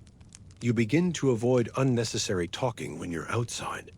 Others do too. It's in this fog that the absence of the Oprichnina begins to feel real. Not because someone tells you it's over, but because even their memory seems to fade with the sky. The fear remains, yes, but now it's buried under daily routine and exhaustion. You no longer watch the road every morning. You don't flinch every time a horse is heard on the far path. But you still avoid the elder's house. You still don't speak his name. Some say even disbanded them, that he turned his wrath on the very men who once carried it out for him. Others say they were never supposed to stay long in any one place, that they come like frost, settle in quietly, strip everything away, and vanish before the thaw. Still others believe they remain, just out of sight, waiting to return when another name is added to some list, hidden deep inside a locked chamber far from here. And that chamber, that sealed and silent world, lies in the very heart of the Tsar's domain. Because while the village settles into this new, quieter rhythm, the real center of Ivan's power endures behind walls no peasant will ever see. Behind the high towers of the Kremlin, beneath rooftops gilded with snow, there are rooms filled with whispers and shadows, places built not to shelter, but to intimidate. We leave the village now, just as the fog begins to rise and the sky grows clear again, and make our way toward those locked doors. Next, we step into the heart of that hidden world, the cold, echoing chambers of the Kremlin's old palace. Morning in Moscow does not feel like morning in the villages beyond its walls. Here, frost clings not just to wooden fences and frozen fields, but to stone towers, iron gates, and gilded rooftops rising like jagged teeth against the gray sky. The air carries a different weight, thicker with smoke from countless hearths, sharper with the scent of oil, leather, and sweat from merchants and guards who fill the streets even in winter. But today, you do not walk among the city's common markets or its crowded squares. Today, you find yourself standing before something older, quieter, and far less seen. A forgotten gate tucked along the northern edge of the Kremlin itself. It is not one of the grand entrances used by nobles or foreign envoys. No broad banners hang here. No guards stand proudly in gleaming mail. The gate is small, almost easy to miss. A low archway set between two weathered stone towers, their surfaces cracked by frost and years of neglect. Faded carvings mark its edges, faint outlines of double-headed eagles and broken Cyrillic letters, worn smooth by time. Moss and ice creep along the seams where stone meets earth. One might mistake it for a servant's entrance or an old storage yard. Yet once, this gate led directly into the palace's inner world. You step closer, gloved hand brushing against cold stone as you peer beneath the arch. Beyond lies a narrow passageway, its floor made of uneven flagstones half covered by snow and fallen leaves. No footsteps mark the path. It feels as though no one has walked this way in years. The heavy wooden door set into the arch stands slightly ajar, its iron hinges rusted. a single chain hanging loose beside it. It creaks softly in the breeze, moving as if to beckon or to warn. You hesitate for only a moment before stepping through. Inside, the world changes immediately. The air grows colder, not from the wind, but from the stones themselves. Walls rise on either side, tall and uneven, marked by patches of faded paint and crumbling plaster. Once, they would have been vibrant with color, deep reds and golds, saints and stars, depicted in careful painted lines. Now, only ghosts of those images remain, shapes half seen beneath layers of frost, as though the walls remember more than they reveal. Your boots echo faintly as you walk, the sound bouncing between the stones and disappearing into silence. No servants sweep these halls. No guards pace here. This is not part of the living Kremlin, the part shown to foreign visitors, where polished marble floors and golden icons line grand chambers. This is the old palace, left behind when newer wings and modern halls were built over the centuries. The passageway narrows, turning sharply before opening into a wider courtyard, enclosed on all sides by high walls. Snow covers everything in an unbroken sheet. In the center stands a stone fountain long frozen over, its basin cracked and half buried beneath drifted ice. Statues flank it, weathered figures of lions and angels, their faces worn smooth, their wings chipped and broken. Above, a small bell tower leans slightly to one side, its rope frayed and dangling like a forgotten thread. You stand in the center of the courtyard, listening to the wind whistle softly through cracked windows and broken eaves. There are no voices here, no footsteps, only the quiet shuffle of snow falling from rooftops, slipping down in slow sheets that land with muffled thuds. At the far end of the courtyard, another set of doors waits, tall, iron-bound, the wood beneath them gray and splintered. These lead further into the palace's interior. You push them open with effort, the hinges groaning in protest, until the gap is wide enough to slip through. Beyond lies a long hall lined with empty torch sconces and rows of shuttered windows, sealed tightly against the cold. The walls here are painted in deeper reds, flecked with gold leaf, though much of it peels away in long curling strips. Dust hangs in the air like mist. Every few steps, your boots stir up small clouds of it, sending faint motes spiraling in the dim light. The smell is old wood, stone, and something sharper beneath, like the remnants of wax and oil burned long ago. You cannot help but wonder who last walked these halls. A servant carrying word from one chamber to another? A noble wrapped in furs, pacing in anxious thought? Or perhaps the Tsar himself, his black thoughts weighing as heavy as the winter sky. This hall feels too quiet for anyone alive. And yet, it holds the shape of things left unfinished. Chairs tucked beneath long wooden tables, a half-melted candle still set into a rusted holder, a dropped glove lying forgotten near a doorway, as if everyone simply stood up one day and left without turning back. Further along, the hall opens into a larger chamber marked by tall, arched ceilings and wooden beams carved with curling patterns. Here, the walls are lined with wooden shelves. Some stand empty, while others hold books and scrolls sealed in dust-stained leather. Most are too fragile to touch. You trail a gloved finger along one shelf, tracing the faint outlines of a crest too faded to identify. Your breath mists in the cold air as you step back. The palace's silence is not peaceful. It is waiting, heavy and watchful, like a sealed box left in the corner of a locked room. You realize, standing here, that this is not simply an abandoned wing. It is a place meant to be forgotten. A place sealed away deliberately, not because it was unimportant, but because it mattered too much to leave open. You stand in the center of the hall, boots sinking slightly into dust that has gathered like snow, and you look around once more before moving on. There is more to see yet, more doors waiting to be opened. And deeper still, there are secrets layered beneath these stones, waiting like frost beneath untouched snow. The forgotten gate remains behind you now, standing ajar as if left that way on purpose.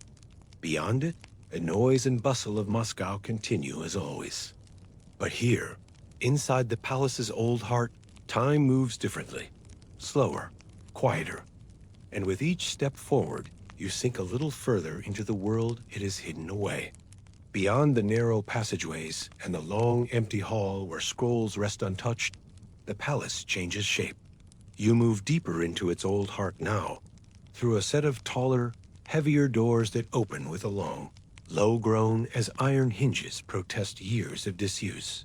What lies beyond feels immediately different from the faded storerooms and forgotten libraries. It is grander, wider.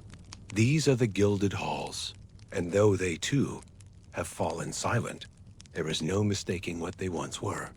The floor beneath your boots changes from rough, uneven stone to something smoother, wide wooden planks, polished once upon a time to a dark, honeyed sheen. Now that surface is dulled by dust, scuffed in places where long-forgotten footsteps wore pathways through the grain. Still, when your eyes adjust to the pale light filtering through shuttered windows high above, you see the glimmer. Gold leaf clings in curling edges to the beams overhead. Painted patterns spiral down the walls. Crimson vines, golden flowers, black and red symbols intertwined in looping Cyrillic script. Much of it is cracked and peeling, yes, but the bones of the room still glow faintly beneath the weight of time. Tall windows line the upper walls. Their panes are mottled with frost on the inside, the glass so old it warps the view of the sky beyond. Through them, pale light falls in long, angled shafts, casting bands of silver across the dust-covered floor. And in that light, the gold catches faint and shimmering. You walk slowly now, each step sending up small clouds of dust that drift lazily in the air. It feels almost sacrilegious to move too quickly here, as if your presence might disturb something deeper than just silence. Rows of high-backed chairs line the walls. Their wood is dark, their seats cracked from age. Along the far end of the hall stands a long table, broad and heavy, its surface still bearing the faint outlines of candle stains and knife marks left from long-forgotten banquets or councils. A single overturned goblet rests at its center, half hidden beneath a layer of dust, thick enough to dull even metal's glint. There is a quiet weight to the air in this room, something colder than mere winter. You find yourself glancing toward the corners, or shadows gather heavier than seems natural. It's not fear exactly, just a sense that these walls have listened to things they were never meant to hear. Orders spoken in whispers. Judgments passed not in daylight, but in low, firelit shadows. Along the walls, large wooden panels remain nailed into place. Once they would have held paintings, portraits of tsars and nobles, saints and ancestors. Now, most of the paint has peeled away in long, curling strips. In some panels, faces linger, half an eye, the curl of a mustache, the edge of a crown rendered in chipped gold. In others, only ghostly outlines remain. A figure's silhouette, marked in dark against the faded wood, like a shadow, caught and held in place long after its owner disappeared. Moving closer to one such panel, you brush away a layer of dust with your gloved hand, revealing a clearer portion of an image beneath. A tsar, perhaps, his robe lined with fur, hand resting on a golden staff. The paint shimmers faintly under the dust, the gold leaf still clinging stubbornly to the shapes that once marked power and authority.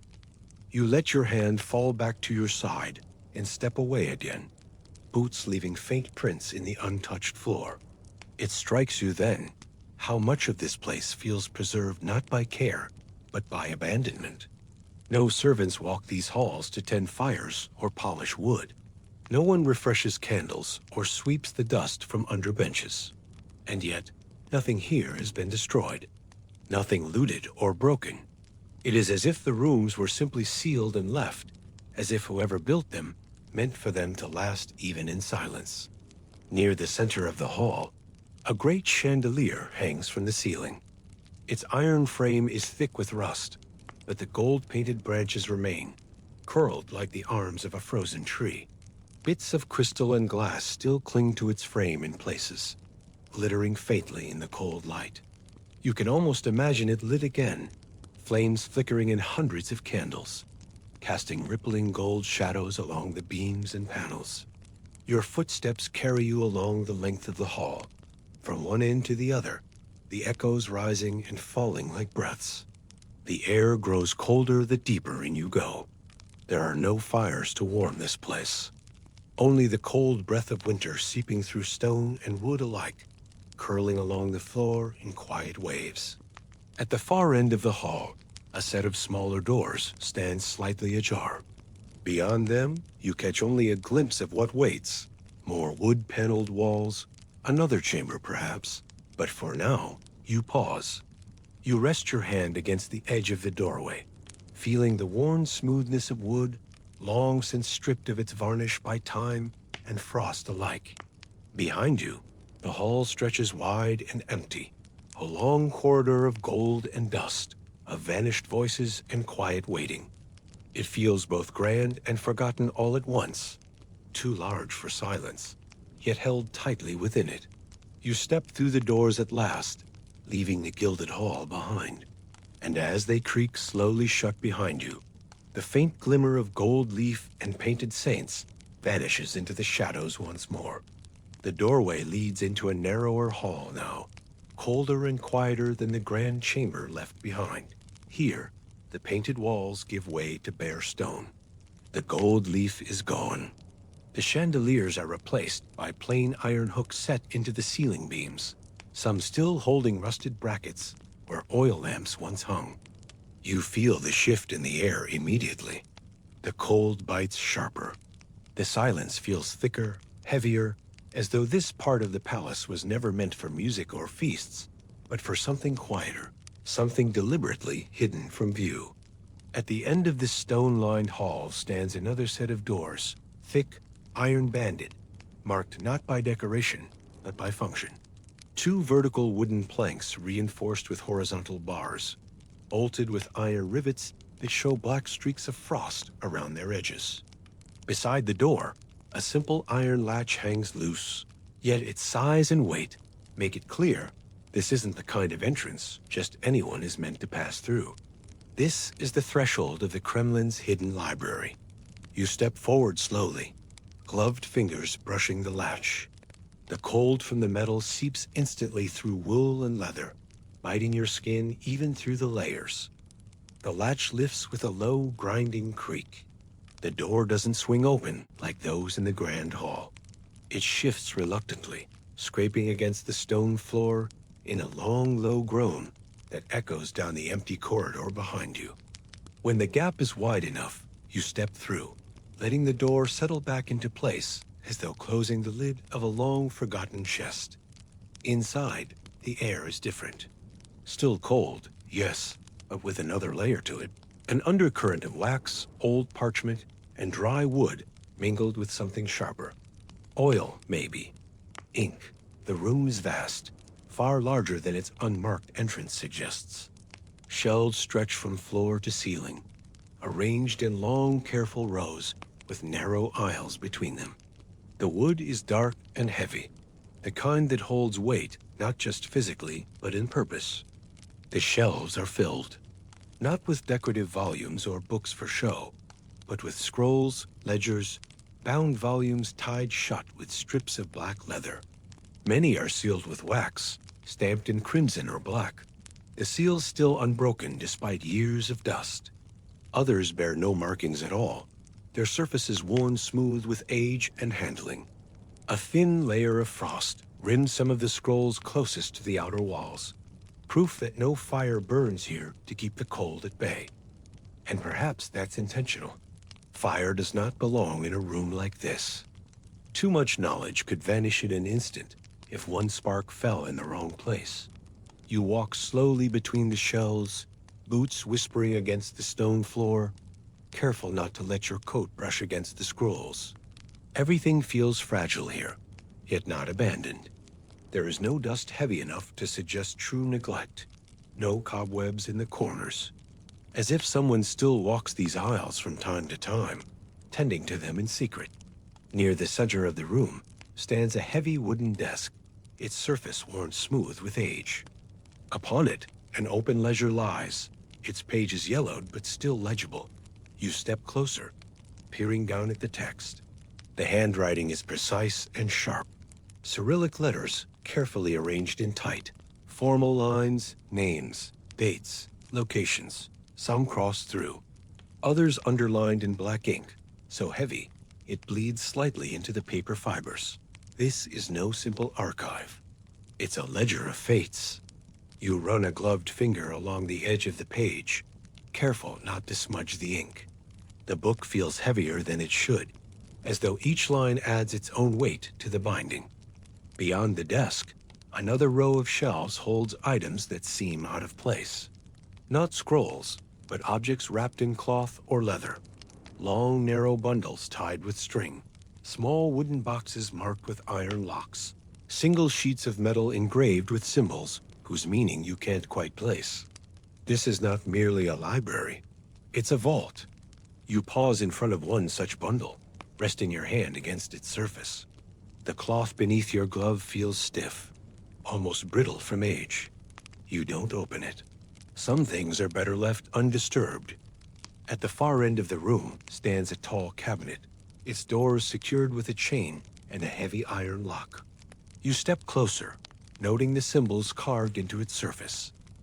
A mix of religious icons and more esoteric markings, layered one over the other, as though meant to ward off something unseen.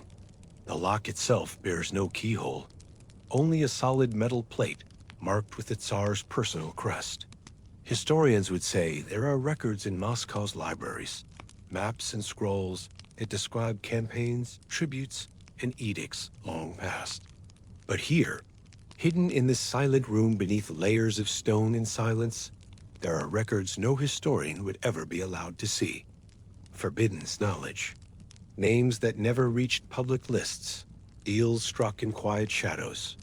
Orders given with no official seal.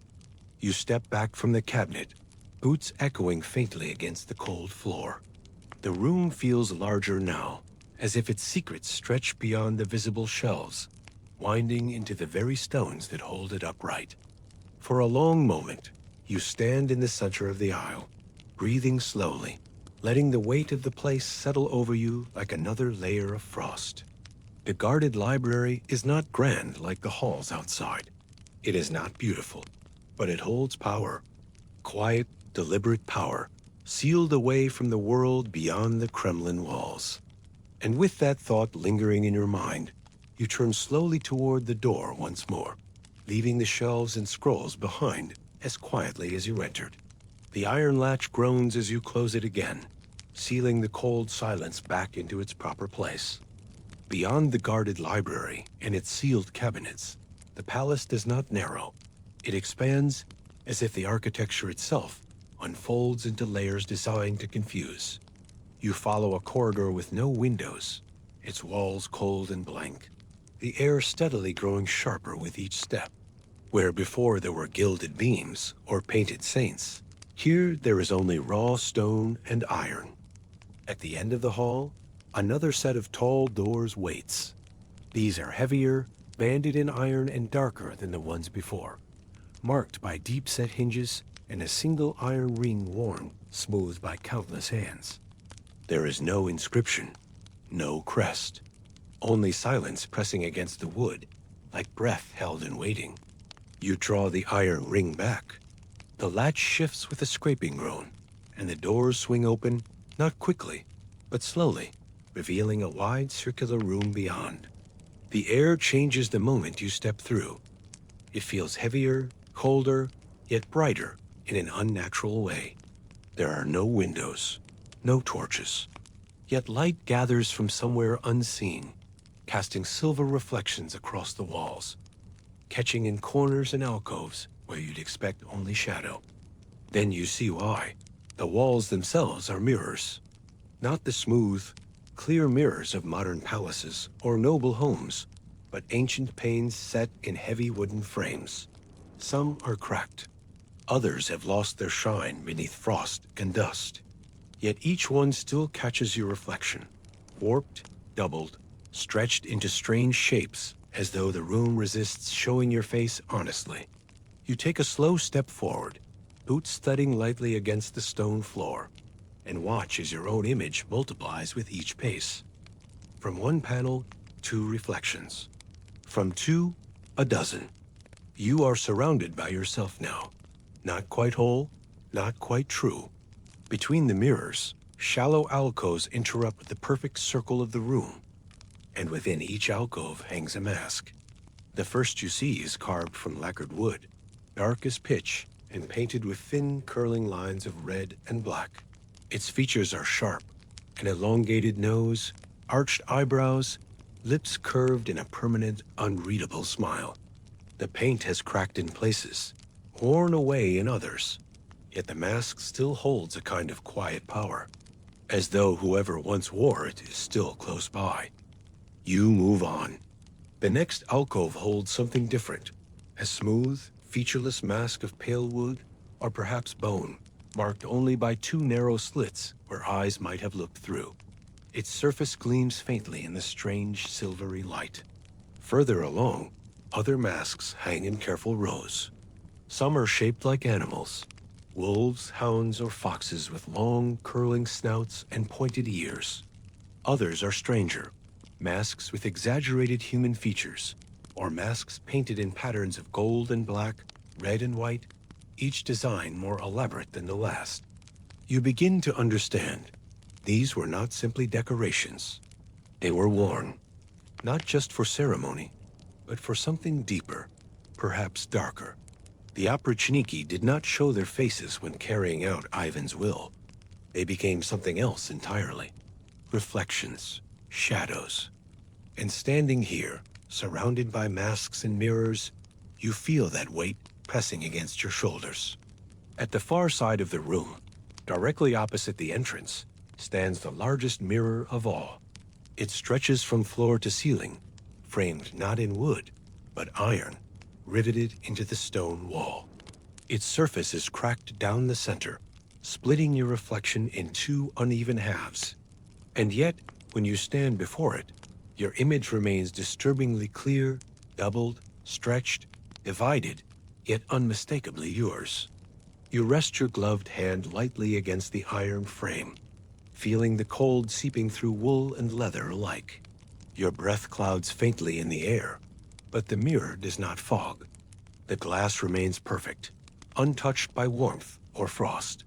You turn slowly in place, letting your gaze follow the circle of mirrors once more. And now, for the first time, you notice something more. Beneath the alcoves, etched into the stone where the walls meet the floor, are lines of symbols. Not Cyrillic letters, not religious markings. These are older, spirals, loops, intersecting lines that seem to belong to a language long forgotten, or perhaps never meant for human speech at all. Protective wards? Seals? Or something darker? You cannot say. But you feel them, even if you cannot read them. That sense of being watched. Not by another person, but by the room itself. The air carries no sound. No footsteps echo behind you. Yet you know you are not entirely alone here. Someone still comes to this chamber. Someone still tends these masks. Thin tracks mark the dust along the floor. Bootprints lighter than yours, recent. You step alongside them, following their curve around the room's edge, careful not to disturb the delicate frost gathering on the stone. It occurs to you that perhaps the true heart of Ivan's secret world is not in the libraries or ledgers, not in scrolls or cabinets, but here, in reflections and false faces. Mirrors to watch yourself become someone else. Masks to let you carry out orders too heavy for a single man's face to bear. You stand before one final alcove, this one holding a mask, shaped like a hound's head. Its surface is blackened steel, not wood, its mouth slightly open, as if caught mid-snarl. The eye slits are narrow, too narrow for comfort. You imagine what it would feel like to wear it, how the cold metal would press against your skin, how your voice would vanish behind it. You do not touch it. You step back instead, boots tracing slow lines through the dust as you make your way back toward the door. The iron hinges creak as you close it behind you, sealing the chamber once again.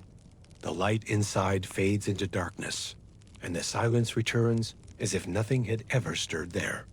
You walk slowly down the corridor beyond, leaving the chambers of mirrors and masks behind. But in your mind, you carry them still. Dozens of faces, none your own, all waiting in silver light. The palace grows quieter the deeper you descend. Past the gilded halls, the guarded library, and the chambers of mirrors and masks, there remains one final layer that most would never see, never speak of. Beneath the stone floors, below the frost-stained flagstones and dark wooden beams, wait the echoing corridors of the palace's foundations. It is said that every fortress, no matter how grand, rests on hidden places, make not for ceremony, but for containment. And now, you find yourself at the edge of that lowest tier. It begins with a staircase. You find it tucked behind a plain wooden door near the base of the masked chamber's outer hall. The door is unmarked, its handle cold iron wrapped in a single strip of worn leather. There is no crest or lock, as though its builders trusted silence more than a barrier. You pull the door open with a slow breath and find a narrow flight of stone steps leading down into darkness, the air growing colder with each inch below. There are no lamps here, no gilded sconces or flickering torches. You descend by the faintest thread of light spilling down from above, your hand trailing against the rough wall to steady yourself. The sound of your boots echoes softly as you walk, steady, deliberate thuds against each step, bouncing away into shadow. When you reach the bottom, the floor changes beneath you. It shifts from worn flagstone to something rougher, uneven. Stone slabs set into frozen earth. The hallway ahead is low and tight, its ceiling arched in the shape of a barrel vault. The stones fitted so close together, you could press your palm against both walls if you stretched your arms wide. It is silent here in a way the upper palace never was. No breeze stirs through cracks. No dust shifts in the light. Only the quiet pulse of air moving through narrow spaces, a sound like breathing drawn through stone. You walk slowly, boots stirring frost that crunches beneath your feet. The corridor stretches on, branching here and there into narrow side tunnels sealed with iron doors or wooden planks bolted shut from the outside. These side passages are windowless, featureless. Storage? Prison cells? You cannot say. But the longer you walk, the clearer it becomes that this space was not made for grand entrances or open halls. This is the palace's spine, its shadow. One door stands slightly ajar. You pause there, letting your gloved hand brush against the surface. The wood is scarred and darkened, streaked with deep scratches worn smooth by time. You push it open with care, revealing a small room beyond. The ceiling presses low, barely high enough to stand upright beneath it. In the center, a single wooden table sits beneath a rusted iron chain bolted to the far wall. The air here smells different, colder, sharper. A mix of earth, iron, and something older still. The scent of stone that has been soaked and frozen again, over and over through the years. You do not linger. Some rooms are meant to be seen only from the threshold.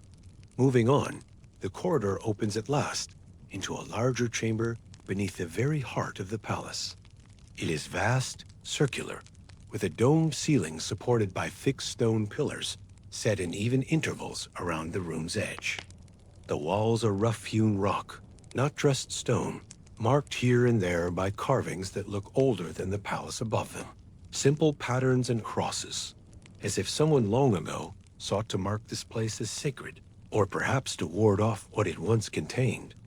In the center of the chamber, a grate is set into the floor, iron bars crisscrossing over a deep, dark shaft. You step closer, boots echoing louder now, each footfall ringing against the stone like the beat of a drum. Looking down, you see nothing but shadow beneath the grate. It disappears into blackness, no bottom visible even when you lean slightly forward. There is a chill coming from below, not just the cold of winter, but something deeper, a breath of air rising from beneath the earth itself, colder than ice. You find yourself wondering how many footsteps have echoed here before yours. Oprichnina sent below for secret duties. Prisoners marched down in silence. Records sealed away beneath these stones so they would never see daylight again. The Tsar's orders carried down like torchlight, disappearing into a tunnel. The room holds no furnishings, no decorations. Only that central grate and the quiet hum of air moving through stone. Yet standing here, it feels like the heart of the palace beats beneath your feet. Not in warmth or power, but in quiet. A place where the echoes of past footsteps, past voices, still linger just out of hearing. You close your eyes for a moment, listening. Not to the present sounds, but to the past. Imagining boots striking the stone, chains rattling faintly, orders spoken in low voices that would never be recorded in ledgers or scrolls. When you open your eyes again, the chamber feels unchanged, frozen in its endless silence. Turning away from the grate, you walk back toward the entrance tunnel, your boots carrying your echo along with you. The corridor narrows once more, guiding you back up the worn stone steps toward the upper palace. As you climb, the air warms slightly. The weight of stone pressing in from all sides begins to lift. And with each step, the echoes fade, first from your ears, then from your memory, until all that remains is the steady rhythm of your own footsteps, carrying you back toward light. But the palace remembers.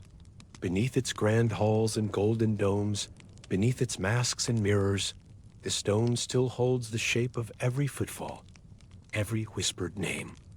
Emerging from the narrow stone stairway, back into the upper palace feels like waking from a long and careful dream. You step slowly up from darkness, boots pressing against cold stone, until your eyes adjust once again to the softer gray light filtering through shuttered halls. The silence here feels different now. Where before it pressed in sharply, edged with unknown weight, it has softened into something broader, like the quiet after a long snowfall, where all sound is caught and held. Your boots carry faint traces of frost and dust as you walk back through the familiar passageways, past the locked door of the guarded library, its iron bolts unmoved, past the sealed chamber of mirrors and masks, the ring handle resting motionless against its wood. The air feels clearer now, though still cold. There is no sense of welcome in these spaces, but nor is there any further danger. It is as if, having walked beneath the palace itself, you now move through its outer shell, touching only the surface of something deeper. At last, the palace's outer door waits ahead, a tall arch framed in dark timber and iron, its frame blackened by years of cold and wind. You pause there for a moment, standing in the center of the hall, looking back once more toward the empty corridors, the golden halls, the silence chambers, the endless scrolls and sealed ledgers, all of it tucked safely behind doors that now stand quiet once more. When you step forward, your gloved hand finds the iron latch. The cold bites instantly through the wool and leather, sharp as a blade against skin. You brace your shoulder against the weight of the door and push. It does not open easily. The hinges groan in protest, as though reluctant to release you back into the world beyond. But at last, the gap widens, and the courtyard lies before you again. Stepping outside, the change in air is immediate. The cold here is brighter somehow, sharper, as if the sky itself presses down against the stones. Pale light filters through thin clouds, casting the entire space in a colorless glow. Snow dusts the ground in uneven patterns, thin drifts gathered against the base of stone walls and fountains, caught along the edges of statues worn smooth by countless winters. You stand beneath the archway for a long moment, letting your eyes adjust, taking in once again the quiet breadth of the courtyard. Statues of lions and angels still stand sentinel beside the frozen fountain, their outlines softened beneath layers of ice. Icicles hang from the eaves above in long, perfect rows, sharp as blades, unmoving. Your boots crunch against the snow as you step forward. Behind you, the door creaks slowly shut, muffling the last trace of warmth from the hall within. The courtyard stretches wide and empty ahead, its stones marked only by the faint traces of your own footsteps from before. There are no guards, no voices, no smoke curling from chimney stacks.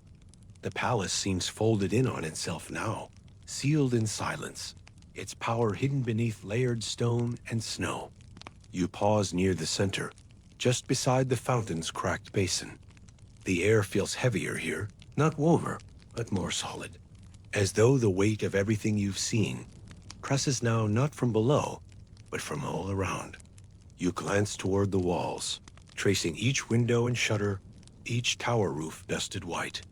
The sky remains pale and endless above. A single bird crosses overhead, a black shape moving silently between clouds. At the far end of the courtyard stands the smaller gate where you first entered. Its iron latch now wears a crust of frost, tiny crystals clinging to its edge. The door stands slightly ajar, creaking gently in the faint wind. Beyond it, the road stretches toward the city, toward Moscow's frozen streets and markets, where bells toll faintly in the distance. Life continues there, as it always has. Merchants setting out their wares, fires crackling in hearths, families gathering behind shuttered windows. But here, there is only the quiet. You stand still for a long while, letting the cold settle into your cloak and boots, letting the silence press gently against your shoulders. It feels both final and unfinished, as though the palace is not merely a place left behind, but something folded away deliberately, meant to be seen only once and then carried in memory.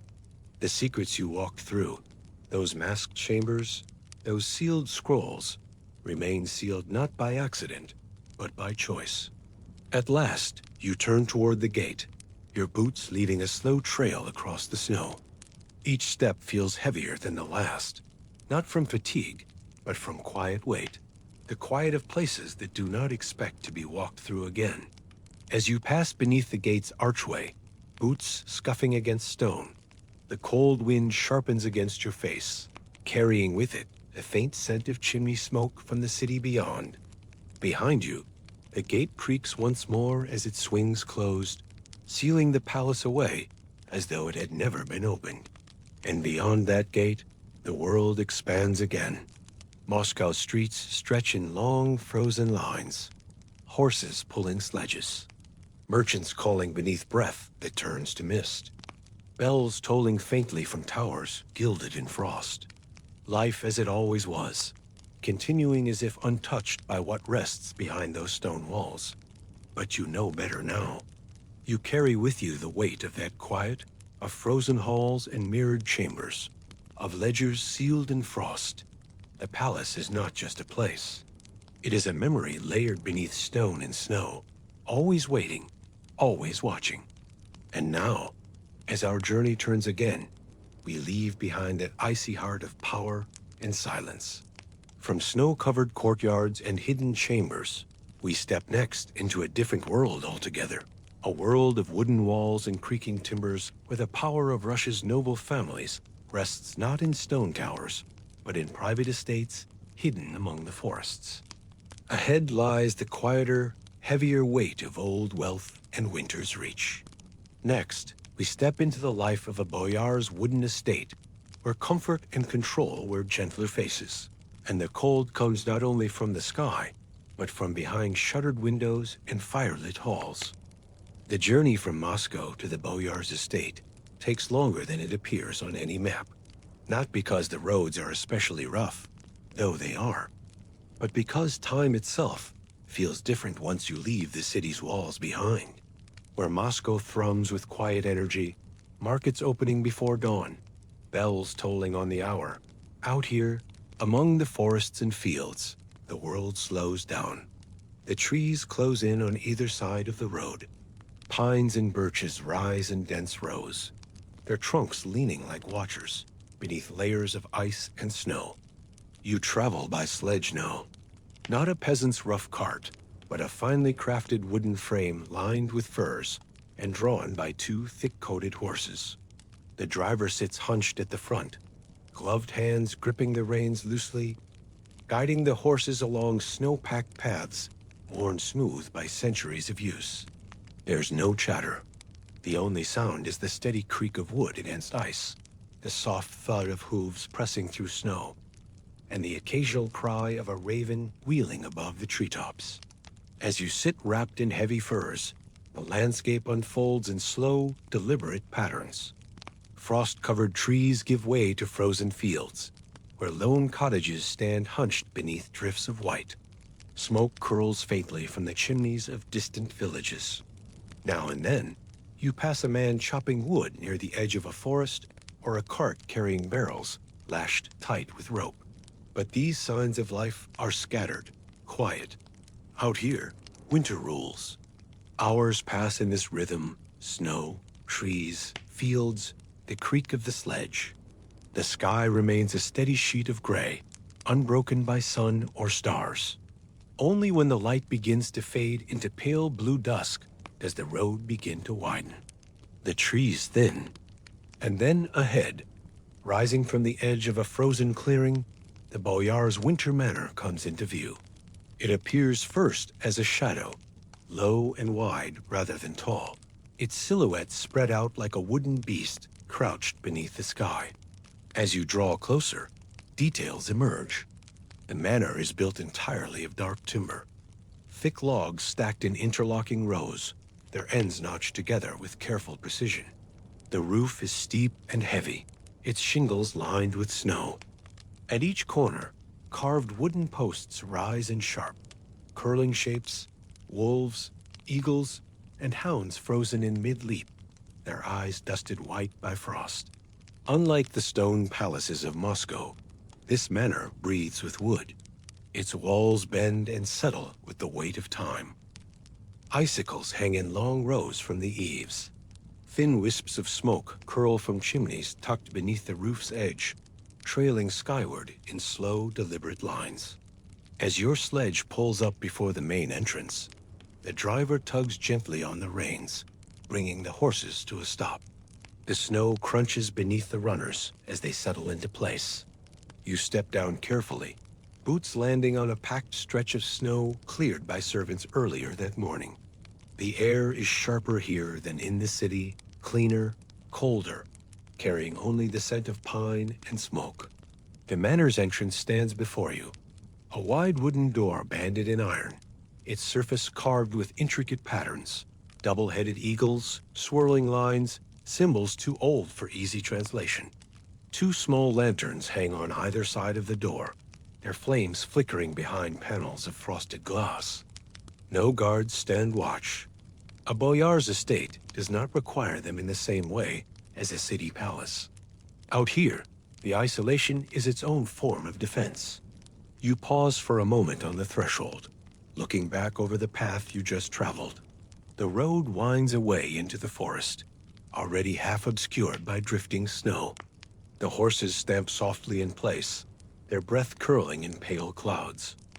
Behind them, the world narrows again to trees and white sky. Then you step forward, gloved hand resting briefly against the wooden door, feeling the cold press back against your palm. The door creaks as it opens, revealing the manor's inner hall. Inside, the air shifts instantly, warmer, though not stifling.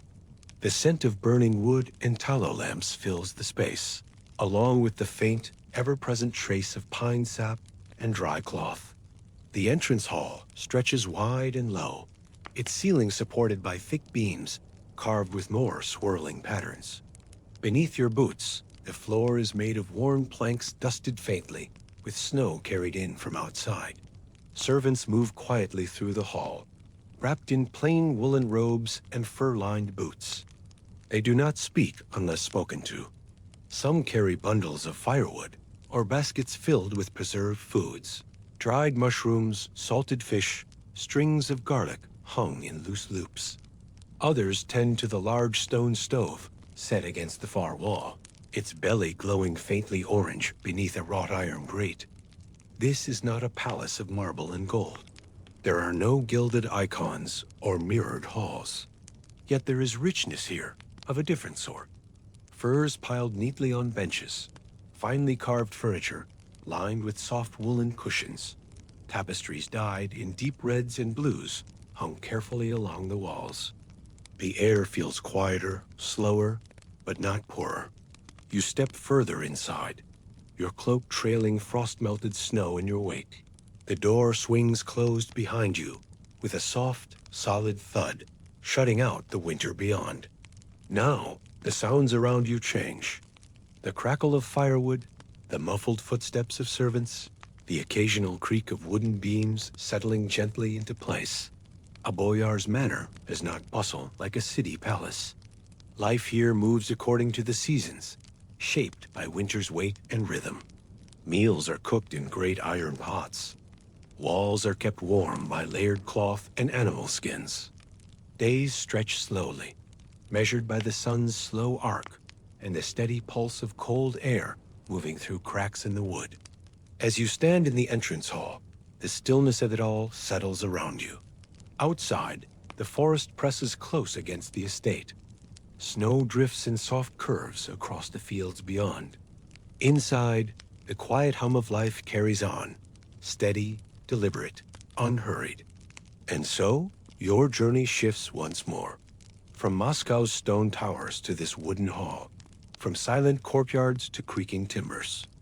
Here begins a new kind of story, one shaped not by secret scrolls or iron gates, but by winter's slower hand. Morning in a boyar's wooden manor does not come in a sudden burst of activity. It unfolds like a quiet ripple across still water, slow and deliberate, shaped as much by winter as by routine. There are no bells tolling or marketplace chatter echoing through streets. Instead, everything begins in silence, marked only by the pale light filtering through frost-covered windows and the first muted footsteps in the hall beyond your door. You feel it before you see it, the subtle shift in air from night's stillness to morning's first stirrings. Beneath thick layers of fur and woolen blankets, the world remains warm for a moment longer. But eventually, your feet meet the cold wooden floor, and that sharp bite of chill reminds you where you are. Even in a noble household, surrounded by wealth and comfort, the winter remains close. Beyond your chamber, the manor is already waking. Servants rise long before the household's masters. You hear them moving quietly through the corridors, boots thudding softly on polished planks, the faint creak of leather as gloves are pulled on or wood is carried in. No one speaks loudly. Words are exchanged in low voices, only when necessary, out of respect for both the still sleeping nobles and the unspoken order that governs this place. You dress slowly, layering linen under wool, wool under heavier cloth stitched with quiet colors, deep red, muted green, browns and grays, darkened by years of wear. Fur-lined boots, thick gloves, a cloak fastened with a clasp shaped like a hunting dog's head or a curling vine. These clothes are not chosen for appearance. They're meant to endure.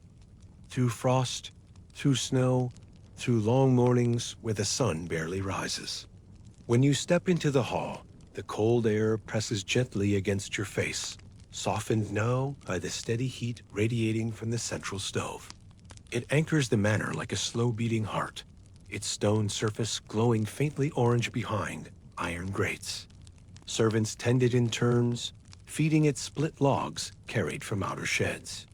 One kneels now beside it, brushing ash into a metal pan, while another ladles steaming porridge into wooden bowls lined up along the long dining tables. The hall itself holds a quiet weight. Beams stretch overhead, carved with careful patterns. Hounds mid-hunt, branches intertwined like rivers frozen in motion. Along the walls hang tapestries dyed in dark blues and russets, their colors softened by age. Scenes of hunting parties, wide forests, rivers winding beneath skies, stitched in pale silver thread. Nothing here shouts for attention, yet everything speaks of steady wealth and patience. You make your way toward the dining room, where the manor's rhythm gathers most clearly each morning. Two long wooden tables stretch the length of the room, benches worn smooth from generations of use. The Boyar seat stands at the head, higher-backed, draped in a white wolf pelt. No gold or velvet marks it. Only its place within the room tells you where power sits. The meal is set simply but carefully. Bowls of porridge rich with butter, black bread cut in thick slices alongside goat cheese, and preserved fish from salted barrels stored outside. Small wooden cups hold kvass, steaming faintly in the cold. Nothing is wasted. Every bite is meant to fuel a long day. As you sit, others filter in according to quiet hierarchy. Senior retainers, household officers, lesser nobles attached to the estate. Servants move in and out, carrying water, replacing bowls, tending quietly to the stove. Conversation remains low and steady. Murmured discussions about firewood supplies, sledges needing repairs, grain stores checked and counted before snow deepens further. The Boyar enters when he chooses, wrapped in a heavy cloak trimmed with fur, boots brushed clean but worn plain. His presence shifts the room's weight subtly. Voice is quiet, eyes lower slightly in respect. Yet there is no great announcement, no formal ritual. Rank here expresses itself not through words or grand gestures, but through the simple fact of control. Time bends around those who command it.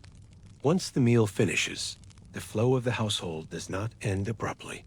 It tapers naturally, like a river slowing as it meets the sea.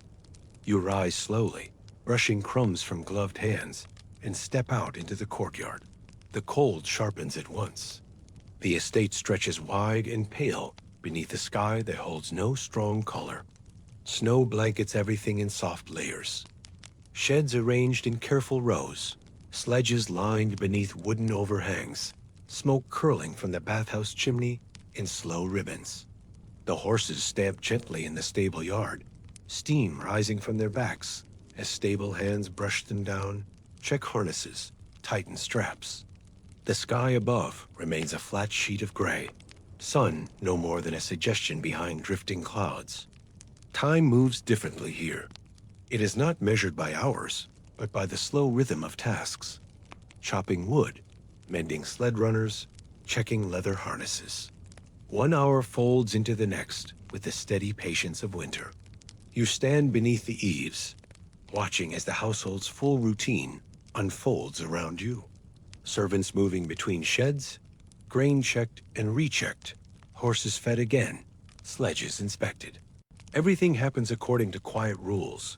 No orders shouted, no tasks rushed. Even the simplest movements seem shaped by deliberate habit. Brushing snow from a step, replacing a lantern wick, inspecting a gate's iron latch for frost damage. The Boyar steward walks past, his boots leaving firm prints in the snow, his gloved hand resting lightly on the hilt of a knife tucked into his belt. He does not stop you, only nods in acknowledgement as he checks each outbuilding in turn. Here, life is not governed by spectacle. It is shaped by the weight of seasons, by cold air that never quite leaves, by steady hands tending to steady tasks. The morning does not end with any single bell or command. It simply stretches on, layered like the snow itself, quiet and constant.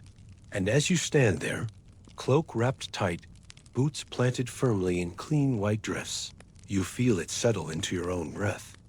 That same rhythm, not hurried, not loud, just steady, measured, as it has been for generations in matters, just like this one across the frozen lands. Evening in a Boyar's wooden manor unfolds with the same deliberate weight as morning, only softened now by flickering firelight and the hush that settles after a long day. Where morning began in pale blue and quiet breath, night arrives wrapped in cold and shadow. The sky beyond the frost-covered windows turns darker, from steel gray to deep iron, then finally to a heavy sheet of midnight black, broken only by the faint shimmer of stars. Inside, the manor holds its warmth close. You find yourself once again drawn toward the great hall, not the quieter dining room used for morning meals, but the true heart of the household, the feast hall. It is larger, broader, its ceilings rising higher beneath beams as thick as a man's arm. The walls are paneled in dark wood, polished to a dull shine, the marks of centuries' worth of winters smoothed by countless hands. Along these walls hang heavier tapestries than in the morning rooms, deeper colors now, woven with gold thread that catches firelight in glimmering strands. Battle scenes, hunts, rows of crowned saints lined up like silent watchers. The center of the hall holds two massive tables set end to end, running nearly the full length of the room. Benches flank both sides, carved from thick oak and lined with furs for warmth. Above them hang iron chandeliers shaped like wagon wheels, suspended from chains so heavy their creaks echo faintly with every shift. Dozens of tallow candles flicker from these iron wheels, dripping slow lines of wax onto the dark beams below. By now, servants have laid the tables for the evening meal. Trays of roasted meats, goose, venison, whole fish split and smoked until their skin glistens like lacquer, stand among bowls piled high with pickled vegetables, preserved fruits, rounds of black bread thick enough to serve as plates themselves. Clay cups filled with kvass and honey wine sit alongside heavier goblets intended for stronger drinks, braga or mead or clear spirits, sharp enough to chase away the deepest cold. You take a seat along one of the benches, feeling the quiet weight of the hall around you. The Boyar's place remains, as always at the head, his chair taller, marked now by two great wolf pelts draped along its arms.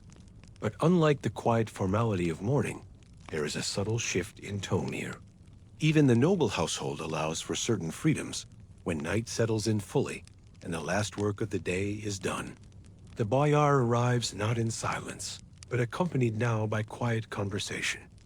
A steward at his shoulder, a younger relative walking just behind. Cloaks are shrugged off, boots stamped clean near the doorway. No great announcement is made. No herald calls for attention. Yet all voices lower slightly as he enters, the natural center of the hall's quiet orbit. As the meal begins, the rhythm remains deliberate. There are no loud outbursts, no spilled drinks or hurried gestures. Instead, the hall fills slowly with the murmur of low voices, the soft clink of wooden spoons against clay bowls, the occasional deep laugh from one end of the table. A noble household does not forget its order simply because the sun has set. Even feasting follows the same measured pace as morning work. The food itself is heavy, rich with winter flavors. Roast goose seasoned with dried herbs. Stews thick with barley and wild mushrooms gathered in warmer months. Pickled apples sliced thin alongside sharp cheese. Everything tastes of preservation, of things gathered and stored carefully through autumn, now brought out piece by piece as the nights grow colder. By the time the first round of drinks has settled into quiet warmth along the benches, the Boyar signals gently for the midnight toast. This is tradition here, not always marked by clock or bell, but by the rhythm of the evening. Once enough bowls have been emptied, once enough candles have burned down to puddles of wax. Midnight is not measured by the stars, but by when the room itself feels ready. A servant brings forth a special cup, a wide silver goblet marked with etched patterns, wolves, eagles, curling rivers. Its base is worn smooth from years of use, its rim lined with a band of gold, so thin it catches light even in the shadows. Mead is poured into it slowly, filling the cup until its surface glimmers. The Boyar stands, lifting the goblet in both hands, and all voices fall silent. He does not speak in long phrases. There are no grand declarations, simply a quiet toast. For the land, for the house, for winter's passing. Those gathered raise their own cups in response, and the hall echoes softly with a quiet rustle of movement, the brief clink of clay and metal. The mead is passed carefully down the length of the table, each person taking a single sip before handing it to the next. No one drinks greedily. No one rushes. The cup moves in slow rhythm, like a steady current pulling through the center of the room.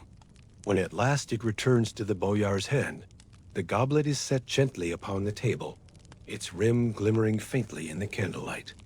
The hall does not immediately return to conversation. There is a brief, deliberate pause, as if the walls themselves hold their breath along with those gathered within. And then, gradually, the quiet hum of voices begins again. Slower now, softer, as though the room has settled into its final rhythm for the night. You sit for a long moment, watching the candlelight ripple along dark beams, listening to the steady pulse of breath and low voices. Beyond the manor walls, the sky stretches black and starless. Snow falls in slow, near-invisible patterns, drifting down over the roof beams and courtyard stones. And within, the feast hall holds its quiet, a space wrapped in flickering gold and layered silence, marked not by loud celebration, but by the deliberate weight of time.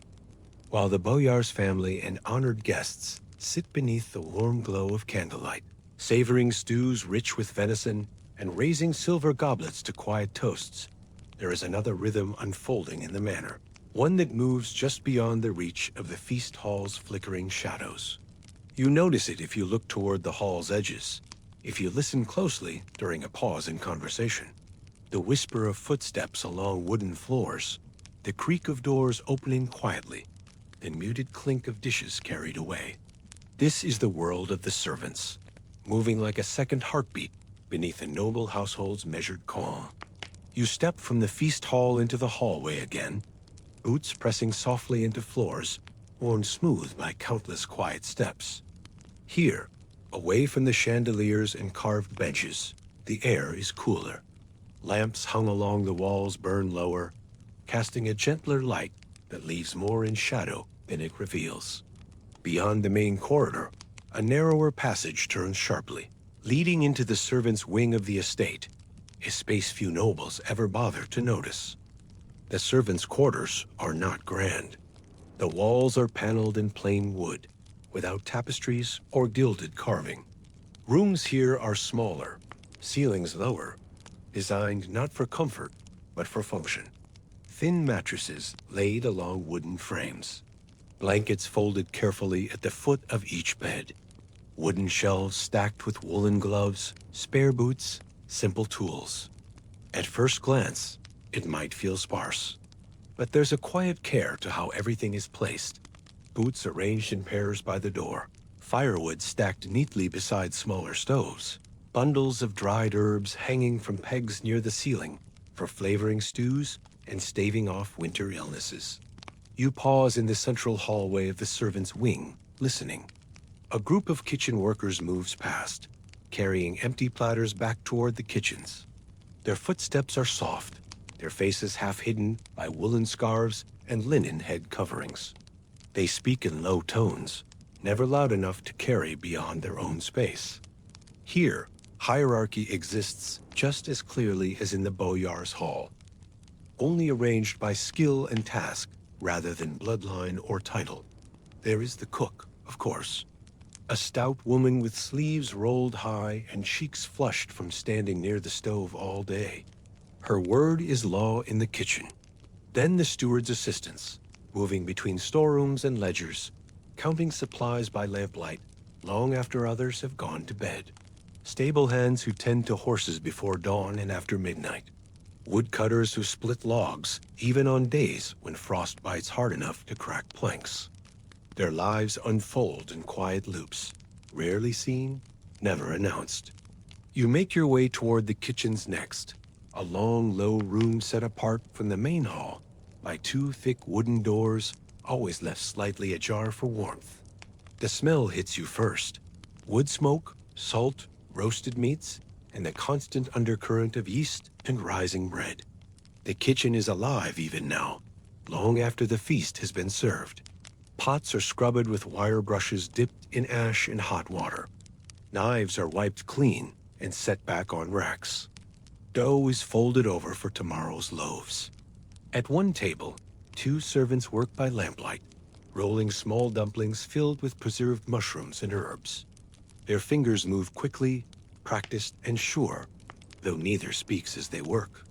The only sound is the quiet pat of dough against wood, the occasional creak of the heavy iron stove door, as another log is added to keep the fire burning steady through the night. You notice other details as well. The scuffs along the floorboards where countless boots have passed, the corners where frost gathers, despite the constant heat, the marks along wooden beams where bundles of garlic and onions hang in drying loops. There is history here just as much as in the feast hall. It simply doesn't carry a title or a family crest. Beyond the kitchens lie storerooms and cellars, rows of shelves stacked with barrels, crates of dried fish, bags of flour tied shut with rough twine. Narrow stairways lead down to colder spaces where ice is stored beneath straw to preserve meat. Servants move through these areas like shadows, one carrying a candle stub to light their path, another hauling a small barrel up the stairs with quiet effort. None stop to speak unless directly addressed. Each knows their task, and each moves through it with the same deliberate pace as those seated at the Boyar's table. And yet, for all their work, their lives remain largely unseen.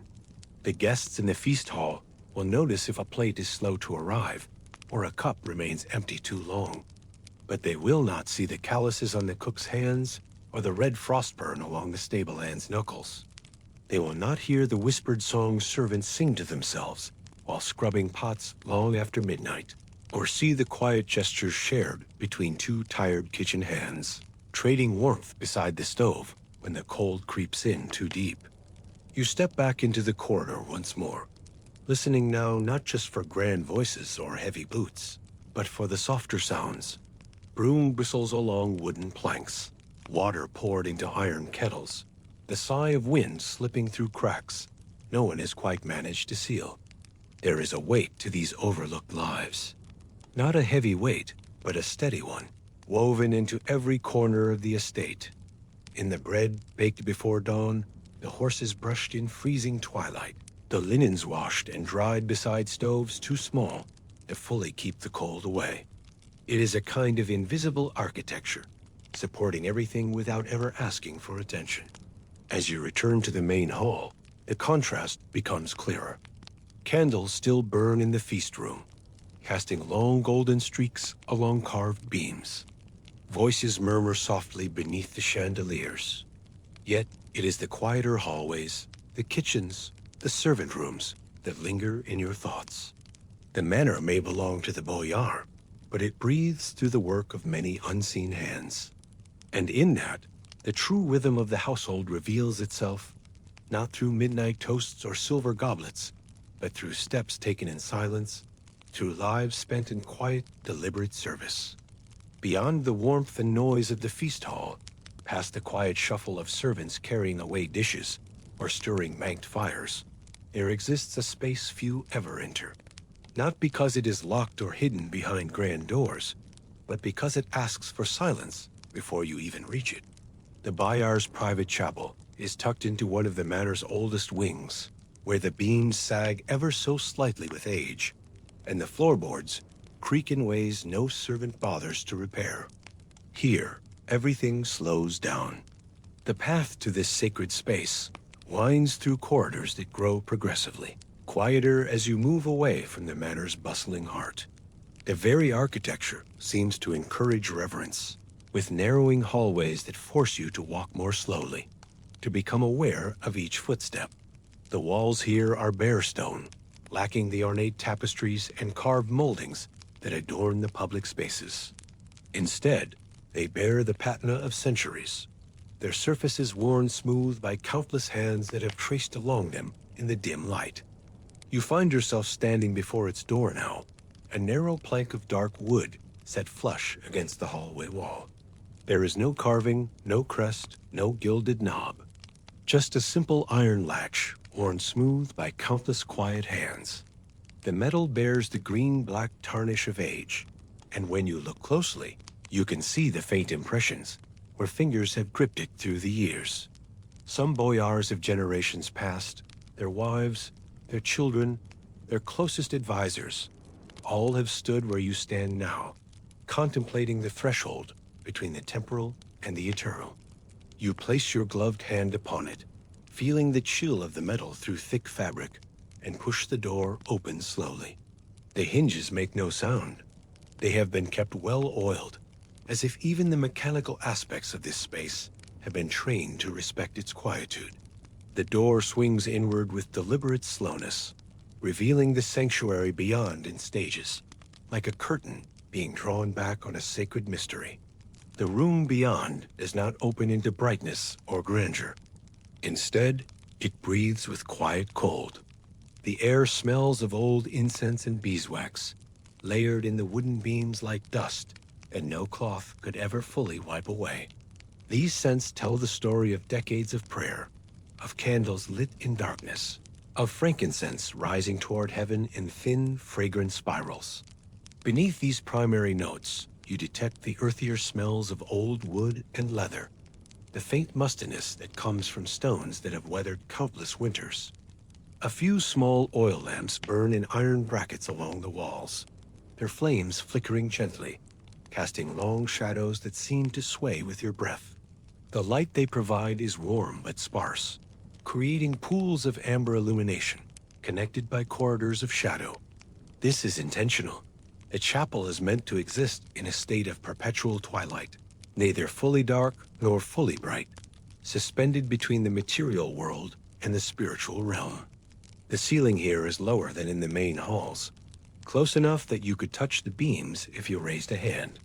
The wood above your head is darkened, not from fire or neglect, but from years of quiet lamplight and colder winters than this one. You can see the grain of the wood clearly, each beam hewn from trees that might have been saplings when this manor was first built. The craftsmanship is honest and sturdy, rather than ornate, speaking to an era when even sacred spaces were built to endure rather than to impress. The walls are paneled in rough-hewn planks, each one smoothed only enough to avoid splinters. There are no tapestries, no golden icons visible from the doorway. The wood is a deep brown, almost black in places where the lamplight doesn't reach. You notice that the panels fit together with the slight imperfections that speak of handwork, not the machine-precise joints of modern construction, but the careful fitting of wood to wood by skilled hands, guided by eye and experience. But as you step further inside, the chapel begins to reveal itself in quiet layers. The space is larger than it initially appeared, extending back into shadows that the doorway had hidden. Your footsteps, muffled by the thick wooden planks, seem to echo not with sound, but with presence, as if the room itself is aware of your entry and is adjusting to accommodate you.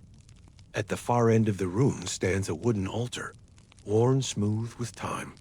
It is smaller than you might expect, no taller than a man's waist, and crafted from the same dark wood as the walls. The altar's surface bears the subtle depressions and polish that come from centuries of use, places where elbows have rested during long prayers, where hands have been placed in blessing or supplication. Upon it rests a length of crimson cloth, its edges frayed just slightly where fingers have touched it in prayer or adjustment. The fabric is silk, you realize, but silk that is aged and softened, losing its original luster in favor of something deeper and more enduring. 3 icons lean against the wall behind the cloth: Christ, the Virgin, and St. George. Their faces are rendered in careful lines, softened by age. The paint has darkened in places, not from neglect, but from the natural aging of pigments that have witnessed countless prayers. Christ's expression is one of infinite compassion, his eyes seeming to follow you as you move. The Virgin's gaze is maternal and protective, while St. George, patron of warriors and guardians, regards you with steady determination. Gold leaf clings in narrow bands around the halos, but much of it has worn away, leaving only dull glimmers along the edges. This wear doesn't diminish their power, but somehow enhances it, as if the passage of time has concentrated their spiritual essence. A single iron lamp hangs above the altar from a blackened chain, its flame burning steady in the hush. The lamp itself is a work of simple artistry, iron-shaped into functional beauty, with small decorative elements that catch the light. It sways slightly with the breath of cold air, drifting in from the hallway, casting shifting shadows across the icon's painted eyes, creating the illusion that the sacred figures are alive and aware. There are no pews, no benches for a gathered congregation. This is not a space designed for communal worship, but for private communion between the individual soul and the divine. Only a single stool sits to one side of the altar, low and plain, its legs uneven from years of use. The wood is worn smooth where countless hands have gripped it, where knees have pressed against it during long periods of prayer. You can imagine the Boyar seated there, shoulders bowed beneath the weight of fur, boots resting quietly on the wooden floor, head lowered not in grandeur, but in steady thought. Perhaps he comes here after difficult decisions, seeking guidance or simply peace. Perhaps his wife visits when the burdens of managing the household become too heavy. Maybe their children have knelt here, learning to pray, their small hands folded in imitation of their parents. You walk slowly now, boots making barely a sound against the planks. Along the side walls hang a few more icons, smaller and older, their surfaces cracked with age. One shows a saint carrying a book, his face worn almost smooth by time, but still radiating wisdom. Another depicts a figure with a staff and wolves at his feet, perhaps Saint Blaise, protector of livestock and wild creatures. The colors are muted, not bright, as if this chapel prefers its faith quiet and enduring rather than bold. These icons are family heirlooms, passed down through generations, each one accumulating spiritual weight through decades of veneration. A basin set into the wall near the door holds water rimmed with ice. It hasn't been touched since the last prayer before the household settled for the night. The basin is carved from a single piece of stone, its surface smooth from countless fingertips that have dipped into it for blessing. The water within is clear and cold, fed by some hidden spring or carefully maintained reservoir. Even in the depths of winter, this water remains liquid at the surface, though ice forms delicate patterns around the edges. Beside the basin, a wooden cross hangs by a leather cord, its surface worn so smooth that no carving remains visible. It isn't a relic in the formal sense, not a fragment of the true cross or a saint's bone encased in gold. Instead, it's an object shaped by thousands of careful fingers, tracing its shape without thinking. A simple piece of wood, transformed into something sacred through the accumulated devotion of generations. The leather cord is new, replaced periodically as the old one wears through, but the cross itself has been here since the chapel's founding. You pause near the altar again, hand resting lightly on its edge. The wood feels colder than stone through your glove, though it's polished smooth beneath your touch. Your fingers trace the subtle undulations in the surface, the places where the wood has been worn by the passage of time and the weight of prayer. Historians might debate how deeply the Boyar or his family practiced their faith, whether this space was a true retreat or simply tradition. But standing here, in the flicker of lamplight and oil scent, it feels less like a question worth asking. This room was built not for display, but for silence, for breath, for steady repetition. It exists as a counterpoint to the chaos and noise of daily life, a place where the soul can find refuge from the demands of worldly existence. The very simplicity of the space speaks to a profound understanding of what the human spirit needs. Not grandeur or overwhelming beauty, but quietude and peace. In one corner, a small wooden chest sits with iron bands wrapped tightly around its edges. The surface is carved with simple lines, stars, waves, perhaps a pair of hounds curling around each other in stylized loops. The carvings are deep enough to survive the wear of centuries, but subtle enough not to distract from the chest's primary function. It might hold vestments, prayer cloths, incense, beeswax candles. Perhaps it contains prayer books written in Old Church Slavonic, their pages yellowed with age, but their words still potent. You don't open it. Some things are meant to remain sealed, their mysteries preserved for those who have earned the right to know them. You circle the room once more, letting your hand trail along the walls. Here, a shelf holding unlit candles wrapped in linen to keep dust from settling. The candles are of various sizes, some thick and sturdy for long vigils, others thin and delicate for brief prayers. There, a silver censer resting on a hook, its chain looped carefully to avoid clattering against the wood. The censer is tarnished with age and use, its surface bearing the complex patterns that develop when silver is repeatedly heated and cooled. You notice scratches along the walls where boots have brushed too close, stains on the floor where oil has spilled and dried in slow circles. Nothing here is grand, but everything feels deliberate. Every object has its place, its purpose, its accumulated history.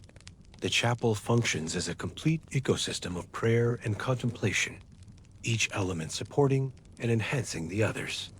The simplicity is not poverty, but abundance. An abundance of meaning concentrated into essential forms. You step back toward the doorway, pausing once more to take in the space as a whole. The flicker of light, the gentle hush, the sense that nothing in this room has changed in decades, that it may not change for decades more. There is comfort in this continuity, in the knowledge that this space has sheltered generations of prayers and will continue to do so long after you have departed. When you step into the hall again, the world beyond feels louder, even though no one is shouting. Servants' footsteps echo faintly. Doors creak open and closed. The scent of bread baking drifts in from the kitchens. But the weight of the chapel lingers behind you, a quiet ember in the center of the manor, glowing steady no matter the season. You carry something of its peace with you, a reminder that even in the busiest household, there exists a place where the soul can find rest. And as the door swings shut with a final soft click, that silence remains tucked away behind plain wood and careful shadows, no brighter than a lamp's flame, but steady, always steady. The chapel continues its eternal vigil, waiting for the next soul in need of sanctuary, ready to offer its gift of peace to anyone willing to enter its sacred quietude. Morning returns again, but this time it feels different. There's no rush in the manor, no grand announcement, yet the rhythm has shifted like a subtle change in the wind's direction. After nights spent beneath carved beams and days wrapped in layered silence, the time has come to leave the Boyar's estate behind. You sense it in the way servants move, boots brushing more briskly against wooden floors, quiet words exchanged near the stables, sledges checked and prepared with the methodical care of those who know winter's demands. The same calm atmosphere holds, but there's an undertone now, like a steady pulse beneath a heavy cloak, a preparation that speaks without words. The manor breathes differently this morning. Where once the halls seemed endless in their quiet routine, now they feel finite, each room holding the weight of conclusion. Even the familiar sounds, the distant clatter of kitchen implements, the soft whisper of brooms against stone, the occasional creak of settling timber seem to carry a different meaning, as if the house itself knows that chapters end and new ones begin. You rise slowly, pulling on the same thick layers, linen under wool, fur-lined boots, gloves, and cloak. Each piece feels familiar now, worn smooth by repetition until dressing becomes a ritual rather than a task. The manor's cold has settled into your bones in a way that no number of fires can fully erase. Yet there's a kind of comfort in that. Life here is not about escaping the cold, but enduring it, moving with it rather than against it. You've learned to carry winter like a second skin, to find warmth not in absence of cold, but in acceptance of it.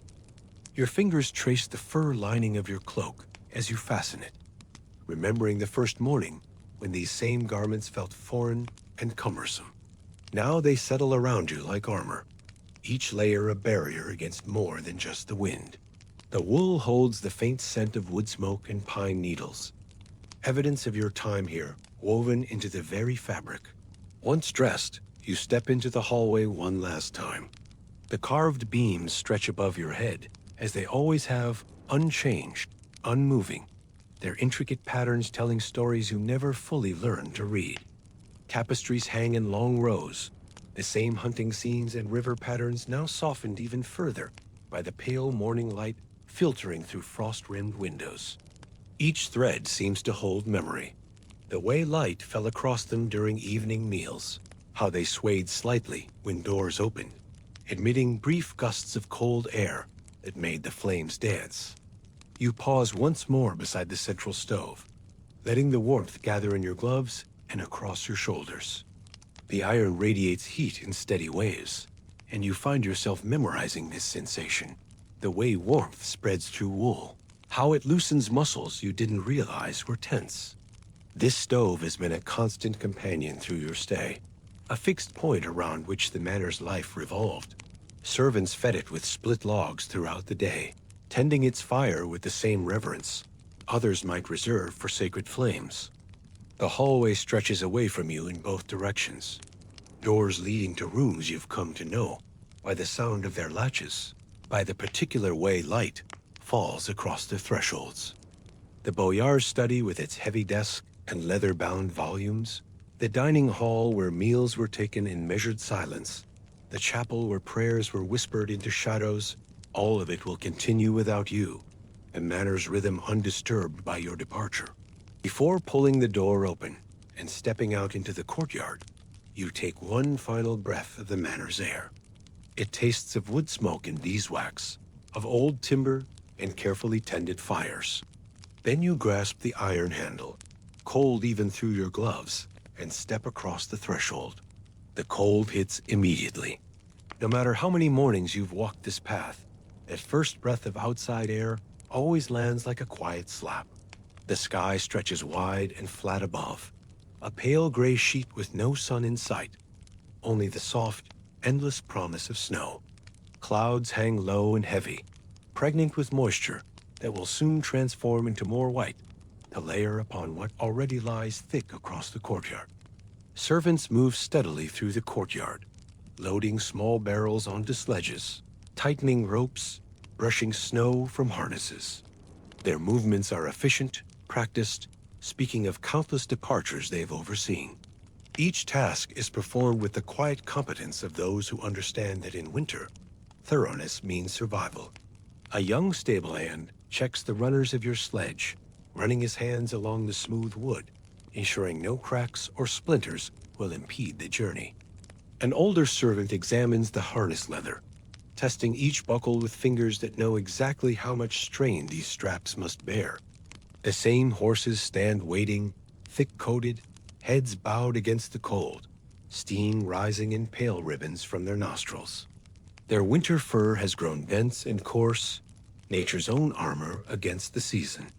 You recognize them now, the bay mare with the white star on her forehead, the dark gelding whose left ear bears a small notch from some long-ago accident. They stamp occasionally, not from impatience, but from the need to keep blood moving through their legs, a rhythm as natural as breathing. Your sledge sits near the gate, lined with furs carefully arranged by hands that know exactly how much is needed to keep a traveler warm through frozen forests. The pelts are layered with precision.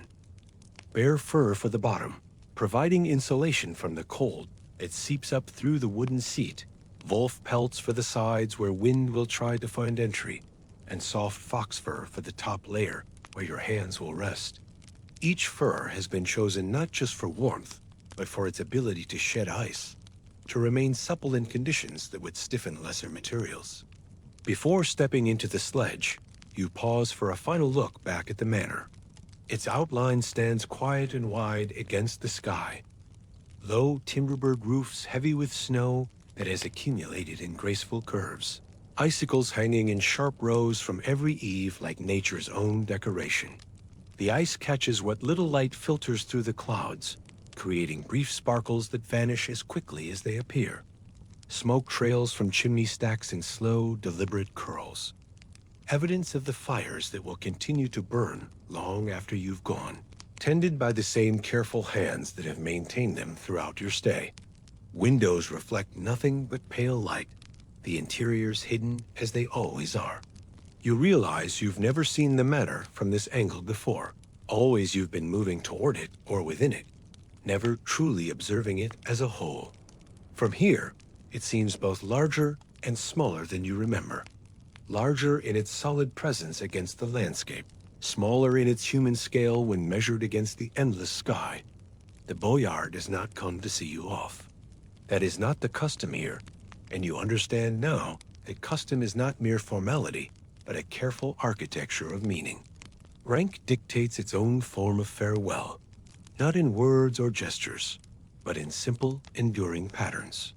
The steward offers a quiet nod as he passes near your sledge, boots crunching steadily through snow. His acknowledgement is subtle but complete, a recognition of your departure that requires no elaboration. A stable hand adjusts the reins without looking up, his attention focused on the task at hand, but his presence is part of the farewell nonetheless. This is how things end in such a place, not with a shout, but with a door swinging gently shut. Not with ceremony, but with the quiet continuation of necessary work. The manor's rhythm will close over your absence, like water closing over a stone, seamless and complete. You step up into the sledge, pulling the furs tight across your lap, feeling their weight settle like the memory of the manor itself. The sensation is both foreign and familiar. Foreign because you're leaving, familiar because the cold and the response to it have become second nature. The driver takes his place at the front, gloved hands steady on the reins. His face is weathered by countless journeys through winter landscapes, eyes narrowed against wind and snow, but there's no anxiety in his posture. This is simply what he does, season after season, connecting the isolated manor to the wider world. When he clicks his tongue softly against his teeth, the horses move forward with a slow, deliberate rhythm. The sledge rocks gently as it settles into motion, runners finding their path through the packed snow. The sound is almost musical, the whisper of wood against ice, the soft jingle of harness fittings, the measured footfalls of the horses, creating a steady percussion that will accompany you for hours to come. The manor gate waits ahead, its wooden doors heavy with frost along the iron hinges. Ice is formed in delicate patterns across the metal, creating landscapes in miniature that will melt and reform with each changing temperature. No guards stand watch here. Isolation is its own protection. The forest provides defense more effective than any wall, its paths known only to those who belong or those who have earned passage. As your sledge approaches, two servants move to pull the gate open, boots scraping softly across packed snow. The wooden panels swing wide with a long, quiet creak, hinges protesting against the cold that has settled into their joints. The sound echoes briefly in the courtyard before being absorbed by the snow, and then the forest path is revealed beyond. The path stretches into the forest, lined with pines weighed down by snow, branches curling beneath the ice in graceful arcs that speak of winter's patient artistry. Beyond that, Moscow waits. Markets and towers, crowds and bells. The noise and bustle of a city that never truly sleeps, even in winter's grip. Yet as your sledge passes through the open gate, leaving the courtyard behind, there's a weight in your chest that has nothing to do with the cold. Looking back, you see the Boyar's estate framed by the gate's arch. Timber walls dark against the snow, sharp rooftops cutting clean lines against the gray sky, smoke curling upward like slow, steady breath. The manor seems to watch your departure with the same quiet attention it has given to everything else, observing without judgment, recording without comment, and then the gate swings shut behind you, sealing the manor away once more. Its outline disappears beneath the trees as the road bends, swallowed by Witten's silence, becoming memory, even as you're still close enough to hear the final echo of the closing gate. The ride back toward the city unfolds in quiet rhythm. Snow drifts fall in gentle layers, dusting the fur across your knees, gathering in soft heaps along the road's edges. The horse's hooves press through it steadily, leaving two dark lines stretching back toward the estate, like a trail of breadcrumbs in a fairy tale. Around you, the world narrows again to trees, frost, pale sky, a landscape that seems to breathe with its own slow pulse. You find yourself thinking not of Moscow's noise ahead, but of the moments left behind. The flicker of lamps in the Boyar's private chapel, the quiet murmur of servants moving between sheds, the way boots sound against wooden floors dusted with frost. It's a rhythm that does not break, even as the road stretches on. One step folded into the next, one task layered upon another. The manor's tempo becomes part of your own heartbeat, carried forward into whatever comes next. Hours pass like this, slow and steady, until the first outlines of city towers rise in the distance. Faint shapes beneath gray sky, chimneys trailing smoke in heavier lines. The world expands again, roads widening, travelers appearing in twos and threes, sledges passing in the opposite direction. Yet for all that, you carry the manor's weight with you, quiet and steady as the snow layered across your boots. And now, as we bring this journey to its final stretch, leaving frost-covered gates behind and city walls ahead, it's time to draw our path to its natural close.